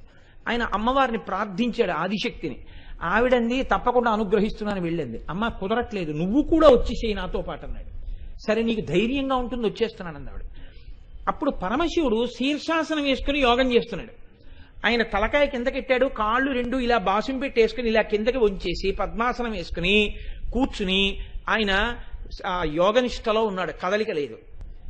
ఆవిడని రమ్మంటే ఆవిడ ఒక్కత్తి వెళ్ళదు. ఇప్పుడు ఆవిడ కదలాలంటే ఆయనతోనే కదులుతుంది. ఇప్పుడు ఆయన్ని కదిపారనుకోండి, ఆయన యోగనిష్టలో ఉన్నాడు. యోగనిష్టలో ఉన్నవాణ్ణి కదిపితే కదిపినవాడు బూడిదైపోతాడు. అలా కదిపే కదా మనోహరుడు పాడయ్యాడు. మరి ఇప్పుడు ఎలా కదుపుతారు ఆయన్ని? ఆయన్ని కదపాలంటే అమ్మవారికే చెల్లు. మన్మధుడు ఏవి పట్టుకుంటే కదపలేకపోయాడో అవి ఆవిడ పట్టుకుంటే కదుపుతుంది. అందుకేగా చెరుకు విల్లు పువ్వు పూలబాణాలు ఆవిడ పట్టుకుంది, శివకామ సుందరైందప్పుడు. అందుకని ఇప్పుడు ఆవిడ ఏం చేసిందంటే ఓ చిక్కం పట్టుకొచ్చింది. ఓ చిక్కం ఒకటి పట్టుకొచ్చి ఆ చిక్కంలో ఈయన్ని జాగ్రత్తగా పట్టుకుని ఆవిడ అక్కడి నుంచి ఇక్కడికి వచ్చేసి ఈయన్ని కదిపింది. ఎలా కదిపింది? ఆయనలో కదలిక రాలి రీతిలో కదిపింది. ఇది చాలా గమ్మత్తుగా ఉంటుంది. నేను టక్కరి తండ్రులు కొంతమందిని చూశాను. టక్కరి తండ్రులు అంటే నా ఉద్దేశం నింద చేయడం కాదు. రాత్రుల్లో పిల్లలు ఏడుస్తుంటారు. ఏడుస్తుంటే ఆ పిల్లలు ఏడుస్తున్న వాళ్ళని తీసుకెళ్లి ఉయ్యాల్లో పడుకోబెట్టి వాళ్ళని అలాగే పడుకోబెట్టి ఊపుతున్నారు అనుకుంటే వాళ్ళు పడుకుంటారు. ఉయ్యాలలో ఉంటే వాడు అలా నోట్లో వేలేసుకుని అంటూ పడుకుంటాడు. వాడు ఫోన్లో ఇంక ఏడు పాపాడు కదా అని తీసి పరుపు మీద పడుకోబెడితే వాడు ఏడుస్తాడు. వాడికి ఉయ్యాల్లో ఉండాలి. నేను ఒక సమయంలో ఒక తండ్రిని చూశాను. నాకు అన్ని ఇలాంటి అనుభవాల కోసమే పెడుతుంటాను. ఒకళ్ళ ఇంట్లో ఓ గదిలో నేను పడుకున్నాను. ఆ పక్కన వాళ్ళు ఆ గదిలో దంపతులు పడుకున్నారు. ఒక చంటి పిల్లాడు. వాడు ఏడుస్తున్నాడు. ఆయన ఇతల గదిలోకి తీసుకొచ్చి నేను పడుకున్న గదిలోనే ఉయ్యాలా ఉంది, దాన్ని దింపి అయ్యో ఏమనుకోకండి బావగారు అన్నాడు. ఆయన నాకు బావమరిది వరుస అవుతాడు, ఏమనుకోకండి బావగారు మీకు నిద్రాభంగం, ఇప్పుడు నిద్రాభంగం ఏముందండి, నాకు పిల్లలు ఉన్నారు ఏడుస్తున్నాడా, పోనీ నేను ఓపెనా పడుకునే వరకు అన్నాను. కాదు కాదు వీడిని ఎలా పడుకోబెట్టాలో నాకు తెలుసు, మీరు పడుకోండి అన్నాడు. ఆయన ఏం చేశారంటే వాడిని ఉయ్యాల్లో పడుకోబెట్టి కాసేపు ఇలా ఇలా ఇలా ఇలా ఊపాడు. ఊపితే వాడు ఆ ఉయ్యాల్లో పడుకుని అలాగే నోట్లో వేలేసుకు పడుకున్నాడు. ఈయన ఏం చేశాడంటే జాగ్రత్తగా ఉయ్యాలని కొక్కెల నుంచి తీసేశాడు. తీసేసి ఆ ఉయ్యాలతో సహా పట్టుకెళ్ళిపోయి వాడిని పరుపు మీద పడుకోబెట్టాడు. వాడు ఏ భ్రాంతిలో ఉన్నాడంటే ఉయ్యాలలో ఉన్నాను అనుకున్నాడు వాడు. ఈయన ఏం చేశాడంటే పక్కన పడుకుని నిద్రపోయాడు. మర్నాడు పొద్దున్నే ఏం చేశాడంటే ఆయన వాడు అప్పటికి నిద్రపోతున్నాడు, అందులో ఆ ఉయ్యాలతో తెచ్చి తగిలించేశాడు. నేను తెల్లపోయేది ఏంటంటే రాత్రి అడగడం ఎందుకని ఊరుకున్నా, ఉయ్యాలతో పట్టుకుపోయారు ఏంటన్నాను. వీడు అగంతకుడండి, వీడు ఉయ్యాల్లో పడుకున్నాను అనుకుంటాడు, అందుకని ఉయ్యాలతో పట్టుకుపోతుంటానని. ఆ వెర్రాడు పాపం. తండ్రి ఇంత చమత్కారని వాడికి తెలియదు, ఇంకా వాడు ఎప్పటికో తెలుసుకుంటాడు అనుకోండి. కాబట్టి ఉయ్యాల్లోనే ఉన్నానని వాడు అనుకునేవాడు, ఊగుతున్నాను అనుకునేవాడు. ఆయన దాన్ని తీసి ఇలా ఊపుతూ పట్టుకుపోయేవాడు లోపలికి. పట్టుకుపోయి మంచం మీద పెట్టేస్తే ఊపు ఆపేశారు, కానీ ఉయ్యాల్లో పడుకున్నాను అనుకుని వాడు అక్కడ పడుకుని ఉండేవాడు. అలా నిద్రపోయేవాడు. ఈయన చప్పుడు చేయకుండా పక్కన ఈయన పడుకుని నిద్రపోయేవాడు. అయిపోయిన గొడవ. అంతే తప్ప వాడి మీద విసుక్కునేవాడు కాదు, ఊపుతూ నించునేవాడు కాదు. ఎంత తెలివైన వాడో చూడండి ఆ తండ్రి. అలా కదలిక యందు కదులుతున్నానని తెలియకుండా కదపగలిగిన ప్రజ్ఞ ఉన్న తండ్రిలా. అందరికీ ఉండదండో, కొంతమందికి అటువంటి సృజనాత్మక శక్తి ఉంటుంది. అలాంటి వాళ్ళని చూస్తే నిజంగా అబ్బో వీళ్ళు చాలా చమత్కారులు సుమా అనిపిస్తుంది. నేను ఒకసారి ప్యాసింజర్ రైల్లో వెళ్ళిపోతుంటే ఆ పిల్లలు అస్తమానం దిక్కుమాల రైలు అయిపోయింది. ప్యాసింజర్ అంటే అయిపోతుంది, సాలకోట వదిలితే దానికి వెంటనే ఏదో బోర్డు కనపడుతుంది, మనకు కనపడదు కానీ అయిపోతుంది అది. ఈయన ఏం చేసేవాడంటే ఆ పిల్లలు 2-3 మాటలు ఏంటి నాన్నగారండి ఇలా కదులుతుందా అయిపోతుంది ఏడుపు మొదలెట్టారు. ఆయన అన్నాడు, ఎందుకు ఏడుస్తారు, ఎందుకు అయిపోయిందో తెలుసా రైలు, ఏమి ఎందుకు అయిపోయింది నాన్నగారండి అన్నాడు. మీరు ఎందుకు తోయట్లేదు, మీరు తోస్తే వెళ్ళిపోతున్నారు, నేను తోస్తే వెళ్ళిపోతుందా అన్నారు వాళ్ళు. మీరు తోస్తే వెళ్ళిపోతుందన్నారు. అయితే మేము తోసేమో అన్నారు. ఆగండి నేను చెప్తాను, మీరిద్దరు అలా కూర్చోండి, ఈ రైలు వెళ్ళడానికి నేను మంత్రం వేస్తానని. అంటే వాళ్ళిద్దరూ తండ్రిని చూస్తూ అలా కూర్చునేవారు. మీరు మాట్లాడడం కానీ ఆడవడం కానీ చేయకండే, ఇంకా రైలు వెళ్ళదు, నాకు మంత్రభంగం అయిపోతుంది అనేవాడు. అంటే అలాగేనండి అని తండ్రి వంకి ఇలా చూస్తూ కూర్చున్నాడు. ఈయన కళ్ళు మూసుకుని అంటుండేవాడు. రైలు కూ అని కోతేసేది, తోచేయండి రా ఇద్దరు అనేవాడు. ఈ పిల్లలిద్దరూ కుర్చీలోంచి దిగిపోయి ఆ కిటికీ దగ్గర పట్టుకుని తోసేవారు. రైలు కోతేసింది కదా, చిక్కని కదిలేదు. ఇంకా తోయండి అనేవాడు, ఇంకా తోసేవారు. రే ఎలా తోసేశారా, ఏం పరిగెడుతుందో చూడండి రైలు, కూర్చోండి కాసేపు అనేవాడు. మళ్ళీ అయిపోయేది. నాన్నగారని మళ్ళీ అయిపోయింది, ఎందుకురా భయం, మళ్ళీ మంత్రం వేస్తానని. మళ్ళీ కూర్చుని మళ్ళీ మంత్రం, మళ్ళీ అది కూ అనగానే ఈయన ఎప్పుడు ఆపుతాడు, ఎప్పుడు తోసేద్దామని వీళ్ళకి సరదా. ఆఖరికి తినొచ్చేసింది, తండ్రి కొడుకుల్ని తీసుకుని దిగిపోయాడు. అంటే చక్కగా పిల్లల యొక్క దుఃఖాన్ని రూపుమాపడంలో తాను కూడా వాళ్ళతో ఆడుకుంటూ కలగలిసిపోయాడు. అదొక ప్రజ్ఞ. అంతేగాని వాళ్ళని పట్టుకుని చావ కొట్టేసి అక్కడి నుంచి ఇంకా పిల్లల్ని కొట్టేసి మీ దిక్కుమాలిన పిల్లలు, మీ అమ్మ పోలికి వచ్చేసింది, మీ మామని పోలికి వచ్చేసింది, ఈ అల్లరి, ఈ గొడవ, ఈ తిట్లు, దీవెన్లు ఇలాంటివేమీ లేకుండా చాలా అందంగా సమస్యని పరిష్కరించుకుంటారు కొంతమందికి. అది ఈశ్వర ప్రజ్ఞ. భగవంతుని యొక్క అస్తిత్వమునకు తిరుగులేని నిదర్శనాలతో కూడినటువంటి క్షేత్రాలు. భీమవరానికి 3 కిలోమీటర్లు. ఒకసారి నేను ఏదో కార్తీక మాసంలోనో ఎప్పుడో చాలా మందిని తీసుకుని 2-3 బస్సులు వేసుకుని వెళ్ళొచ్చాను కూడా, అవన్నీ చూడడానికి తీసుకెళ్ళాను కూడా. నేను ఉపన్యాసాలకు వెళ్ళినప్పుడు నన్ను తీసుకెళ్తారు, నేను తీసుకెళ్లి చూసి వచ్చిన తర్వాత వీళ్ళకి చూపిద్దామని కొంతమందిని తీసుకుపోతుంటాను నాతో. కాబట్టి అమ్మవారికి నిరంతరము కూడా భద్రము, మంగళము, శ్రేయస్సు, కళ్యాణము ఇవన్నీ పర్యాయ పదాలు. ఇవి శివుడు. శివుని యందు నిరంతరము ఆమె యొక్క భావన ఉంటుంది. ఆవిడ ఆయనను అంత ప్రీతితో సేవిస్తుంది. భర్త పట్ల అంత అనురాగము కలిగినటువంటి తల్లి. కాబట్టి శివ అని ఎక్కడ ఉన్నారో అక్కడ ఆవిడ పొంగిపోతుంది. అందుకే కదండి శివరాత్రి రోజు ఉదయం కేవలం అభిషేకం చేయడం కాకుండా ఈసారి ఒక ప్రక్రియ చేస్తున్నాం. శివాభిషేకం చేసేటప్పుడు అమ్మవారు బాగా ప్రీతి పొందడానికి ఒక కొత్త ప్రక్రియ. ఏమిటి అంటే కేవలం అభిషేకం కాదు. అక్కడ మొట్టమొదట ఏదో ఆ పరమశివుడి యొక్క ఆపాతాళన భక్తలంత భువన అంటూ మొదలెట్టారనుకోండి, ఆ మంత్రానికి అర్థం ఏమిటి చెప్తాం. ఇక్కడ కూర్చుని ఆ మంత్రానికి అర్థం చెప్పిన తర్వాత అభిషేకం చేసి ఆగుతారు. మొట్టమొదట నమస్తే అస్తు ధన్వనే బాహుభ్యాముతే నమః అంటూ మొదలైంది అనుకోండి, అసలు ఆ మంత్రానికి అర్థం ఏమిటి, ఎందుకు అనువాకం అలా పెడుతుంది అది చెప్తాం. తర్వాత మళ్ళీ అభిషేకం. మళ్ళీ ఏదో అష్టమానువాకం వచ్చిందనుకోండి, ఎందుకు ఆ అనువాకం అంత గొప్పది, అందులో ఏ రహస్యాలు ఉన్నాయి, స్థూలంగా కొద్దిసేపు అది చెప్తాం. అప్పుడు మళ్ళీ అభిషేకం. అంటే మీ మనసు బాగా అభిషేకమునందు లగ్నమైతే మీ మనసులు చల్లపడతాయి, అందరి యొక్క సంసారములు చల్లగా హాయిగా ఉంటాయి. అందుకే ఈసారి వ్యాఖ్యాన సహిత అభిషేకం చేయడానికి ఏర్పాటు చేస్తున్నాం.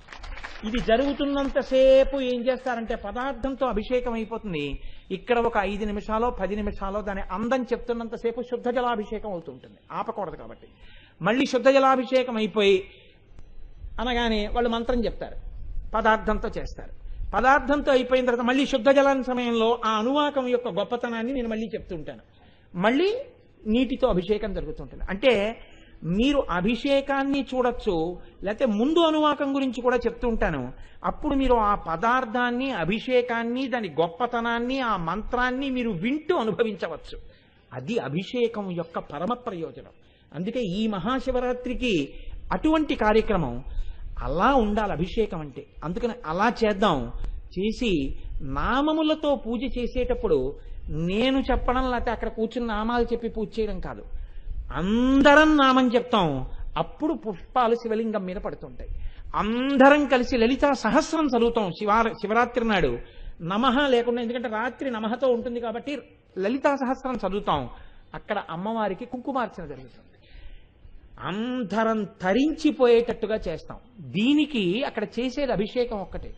కాబట్టి మీరు ఏమైనా ఇద్దాము అని తాపత్రయం ఉందనుకోండి, అభిషేక ద్రవ్యాలు పట్టుకొచ్చి పోయింది అంతే. డ్రమ్ముల్లో రూపాయి కూడా మీరు పట్టుకొచ్చి ఇవ్వక్కర్లేదు. ఎందుకంటే మీరు అభిషేకంతో తరించడానికి మీ మనసు చాలు, చల్లబడడానికి. ఇంకేం తేవాలి? మేము ఏమీ తేలేమండి, చాలా సంతోషం, వచ్చి కూర్చోండి చాలు.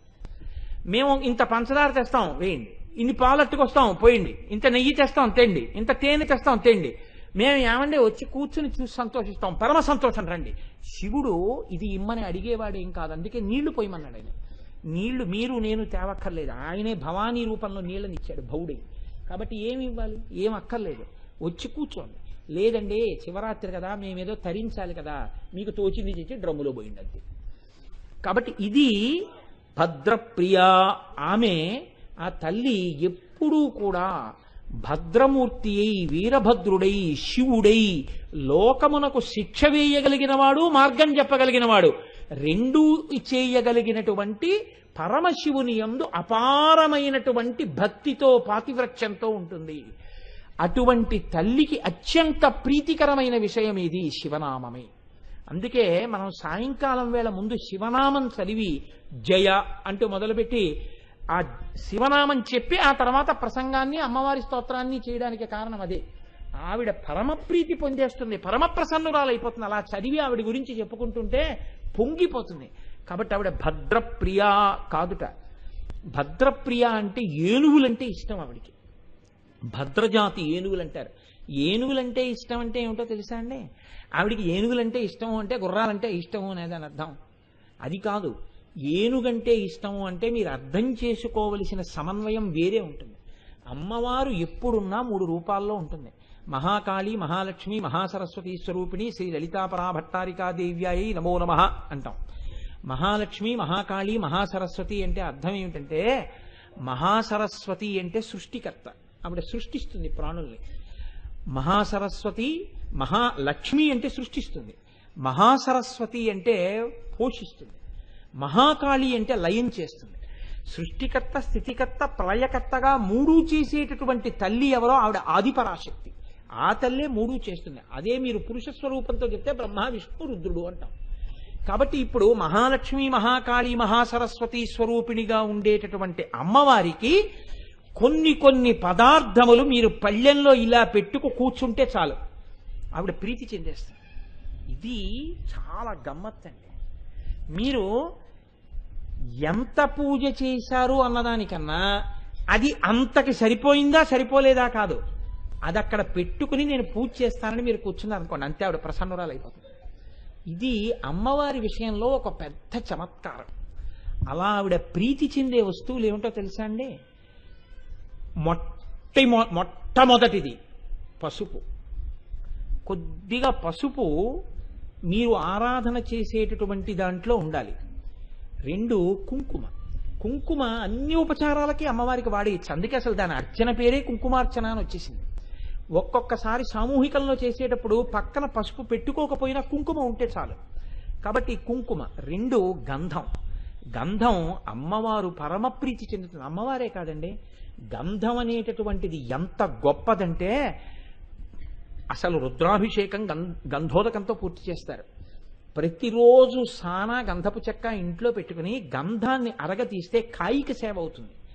దాన్ని మీరు భగవంతుడి యందు మనసు పెట్టి అరగదీసి ఆ గంధాన్ని ఒక పళ్ళెల్లో పెట్టి, పళ్ళెల్లో ఉన్న గంధాన్ని నీళ్లలో పెట్టి, ఆ నీళ్ళని శివలింగానికి అందరూ అభిషేకం చేయలేరు. పూజ చేయగలరు కానీ అభిషేకం చేయడానికి కొంత సమర్థత ఉండాలి. గంధోదకంతో అభిషేకం చేస్తే కొడుకులకి ప్రమాదం రాదు, కొడుకులు రక్షింపబడతారు. గంధోదకం వంశాభివృద్ధిని ఇస్తుంది. గంధం శివలింగానికి అనులేపనం చేయకుండా బొట్టు పెట్టరు. అమ్మవారికి గంధాన్ని అనులేపనం చేస్తారు. గంధద్వారాంధురాదరుషాం నిత్యపుష్టాం కరీషిణీం ఈశ్వరీకం సర్వభూతానాం తామిహోపప్పయే శ్రియం అని శ్రీ సూక్తంలో గంధాన్ని అనులేపనం చేయడానికి ఒక మంత్రమే ఉంది. గంధం ఈ శ్రీ మహావిష్ణువుకైతే అసలు గంధాన్ని అనులేపనం చేయడం అంటే ఎంత ప్రీతికరమైనటువంటి విషయం. త్యాగరాజస్వామి వారు దాని గురించి గంధము పూయరుగా అంటూ కీర్తనలో ఏకంగా గంధము పూయరుగా అంటూ ఒక చరణమే చేశారు ఆయన. ఆ గంధాన్ని అనులేపనం చేయడం అనేటటువంటిది అంత గొప్పది. గంధం ఒంటికి రాసుకుంటే తాపం నశిస్తుంది. గంధం ఈశ్వరుడికి అనులేపనం చేస్తే మన లోపలి తాపాలు తగ్గిపోతాయి. అందుకే అభిషేకం అంతా అయిపోయిన తర్వాత శివలింగాన్ని తుడిచి గంధం రాస్తారు, రాసి బొట్టు పెడతారు. మనం అక్కడ శివలింగాన్ని తుడిచేటప్పుడు తెరవేస్తారు, తెరవేసి శివలింగాన్ని తుడిచి గంధం రాసి బొట్టు పెడుతున్నప్పుడు సాధారణంగా ఏం చేస్తారంటే ఆ సమయంలో వదిలేస్తారు అందరినీ.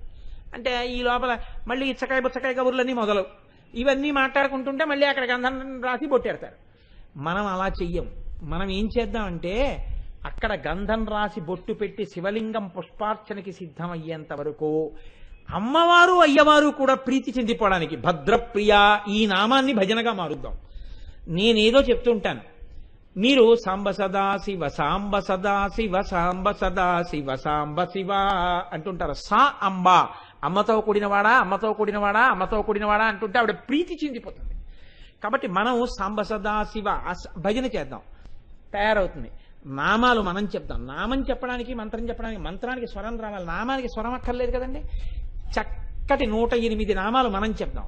అయ్యవారికి పూజ జరుగుతుంది. మంచి సన్నజాజులతో మల్లెలతో ఈశ్వరుడు మల్లికా పుష్పాలంటే ప్రీతి ప్రారంభమైంది కాబట్టి మల్లికా పుష్పం రావడం, మల్లెలతో జాజులతో పూజ చేద్దాం. చక్కగా ఇన్ని పూలు తీసి శివలింగం మీద వేస్తూ అక్కడ అర్చక స్వాములు పూజ చేస్తారు. మనం చూస్తూ నామం చెప్తాం. నేను చెప్తాను, మీరు చెప్తారు కానీ నామం అయిపోతుంది. అమ్మవారికి కుంకుమార్చన మొదలవుతుంది. మనం చక్కగా లలితా సహస్రం మనం చదువుతుందాం, ఆయన కుంకుమార్చన చేస్తారు. మీరేం చేయలేదప్పుడు? ఎక్కడకన్నా విడితే గడబిడ హడావిడి పరుగు కాకుండా ప్రశాంతంగా కూర్చుని చక్కగా చేసుకుందాం. దీనికి మీరు చేయవలసింది ఒక్కటే, జన్మానికి ఒక శివరాత్రి, పంచ కట్టుకోవడం, ఉత్తరీయం వేసుకోవడం. అలాంటి వాళ్లే ఇది చేయడానికి లోపల కూర్చోబెడతాం. ఆడవారు సువాసినులే కాకపోయినా తల్లులు వచ్చి కూర్చోవచ్చు, పూర్వ సువాసినులైనా కూర్చోవచ్చు. చక్కగా నామం చెప్పడానికి భజన చేయడానికి దానికి అభ్యంతరం ఏముంటుందండి? అనువాకం వినడానికి తప్పేం లేదు, చక్కగా వచ్చి కూర్చోవచ్చు. కాబట్టి మనం శివరాత్రి నాడు అలా చేసుకుని చరితార్థులం అవుదాం. అది భద్రప్రియ. కాబట్టి గాజులు, పువ్వులు, గంధం, పసుపు, కుంకం ఇలాంటివి తీసుకెళ్ళి అక్కడ పెడితేట అమ్మవారు పొంగిపోతుంది. అందుకే మీరు చూశారో లేదో, మనకి పంచపాత్ర అంటుంటారు. పంచపాత్ర అంటే నిజానికి ఆచమనం చేసేది మగవాడి కోసం. ఇంట్లో ఇంకోటి ఉంటుంది, పంచపాత్ర అంటుంటారు. దానికి ఒక 4-5 గుత్తి కింద గిన్నెలు ఉంటాయి. అందుకే పూజలో తప్పకుండా ఏం చేస్తారంటే పూజ అయిపోయిన తర్వాత అక్కడ వాడిన నీళ్లు గిన్నెలు అన్నీ తీసేస్తారు. కానీ పూజా మందిరంలో ఏ ఉంచేస్తారంటే పసుపు కలిపిన కొద్దిగా అక్షతలు, పసుపు, కుంకం ఇలాంటివి అందులో వేసి ఉంచేస్తారు. ఎందుకో తెలుసా అండి? ఆవిడ భద్రప్రియ. అవి అక్కడ ఉంటే చాలా ఆవిడ సంతోషిస్తుంది. ఆ ఇంట పసుపు కుంకాలు, దీపం, ఒత్తి ఇలాంటి మంగళకరమైన పదార్థములు కొన్ని ఉన్నాయి లోకంలో. అవి అక్కడ ఉంటే చాలా ఆవిడ ప్రసన్నురాలు అవుతుంది. అందుకని అవి మూతలు పెట్టేయకుండా కొద్దిగా తీసే ఉంచి కొద్దిగా పదార్థాలతో గట్టు మీద పెట్టి ఉంచుతారు, ప్రీతి పొందడానికి ఈశ్వరుడు. ఎందుకంటే అవి మంగళద్రవ్యాలు, వాటిలో అమ్మవారు ఉంటుంది. అందుకే పసుపు ముట్టుకోవడం, కుంకం ముట్టుకోవడం కొంతమందికి అర్హత ఉంటుంది. ఆ పసుపు కుంకం ముట్టుకోవడం, ఆ కుంకం పెట్టించుకోవడం, ఆ బొట్టు పెట్టడం, అది జన్మజన్మాంతర వరం కదండి. అటువంటి వరం నిలబడుతోందంటే అవి ముట్టుకుంటున్నారంటే అవే మంగళద్రవ్యాలు. ఆ మంగళద్రవ్యాలు మీ ఇల్లు భద్రంగా ఉందని గుర్తు, మీరు భద్రంగా ఉన్నారని గుర్తు. భద్రప్రియ, ఆ భద్రమైన వస్తువులు దేని చేత సూచింపబడతాయో, దీని వలన భద్రంగా ఉంది మీ సౌమాంగల్యం అని సూచింపబడుతోందో, ఇల్లు భద్రంగా ఉందని దేనికి గుర్తో అటువంటి పదార్థముల చేత సంకేతింపబడు తల్లి. కాబట్టి ఆవిడ భద్రప్రియ. ఇది తెలుసుకున్ననాడు మీ అనుష్ఠానంలోకి వస్తాయి, దానివల్ల మీరు ఉన్నతి పొందుతారు. కాబట్టి నాకు తెలుసు ఇవాళ మీలో చాలా మంది ఒక వివాహానికి వెళ్ళవలసి ఉంది. కాబట్టి నేను ఒక్క పావుగంట ముందు మిమ్మల్ని ఇవాళ విడిచిపెట్టకపోతే నేను కృతజ్ఞుణ్ణి అయిపోతానేమో. ఈయన వెళ్ళడు, మమ్మల్ని వెళ్ళనివ్వడు, ఇదో మూర్ఖుడు అనుకుంటారేమోనని నేను ఒక పావుగంట ముందు మిమ్మల్ని విడిచిపెడుతున్నాను. నాకైతే విడిచిపెట్టాలని లేదనుకోండి, అది వేరే విషయం.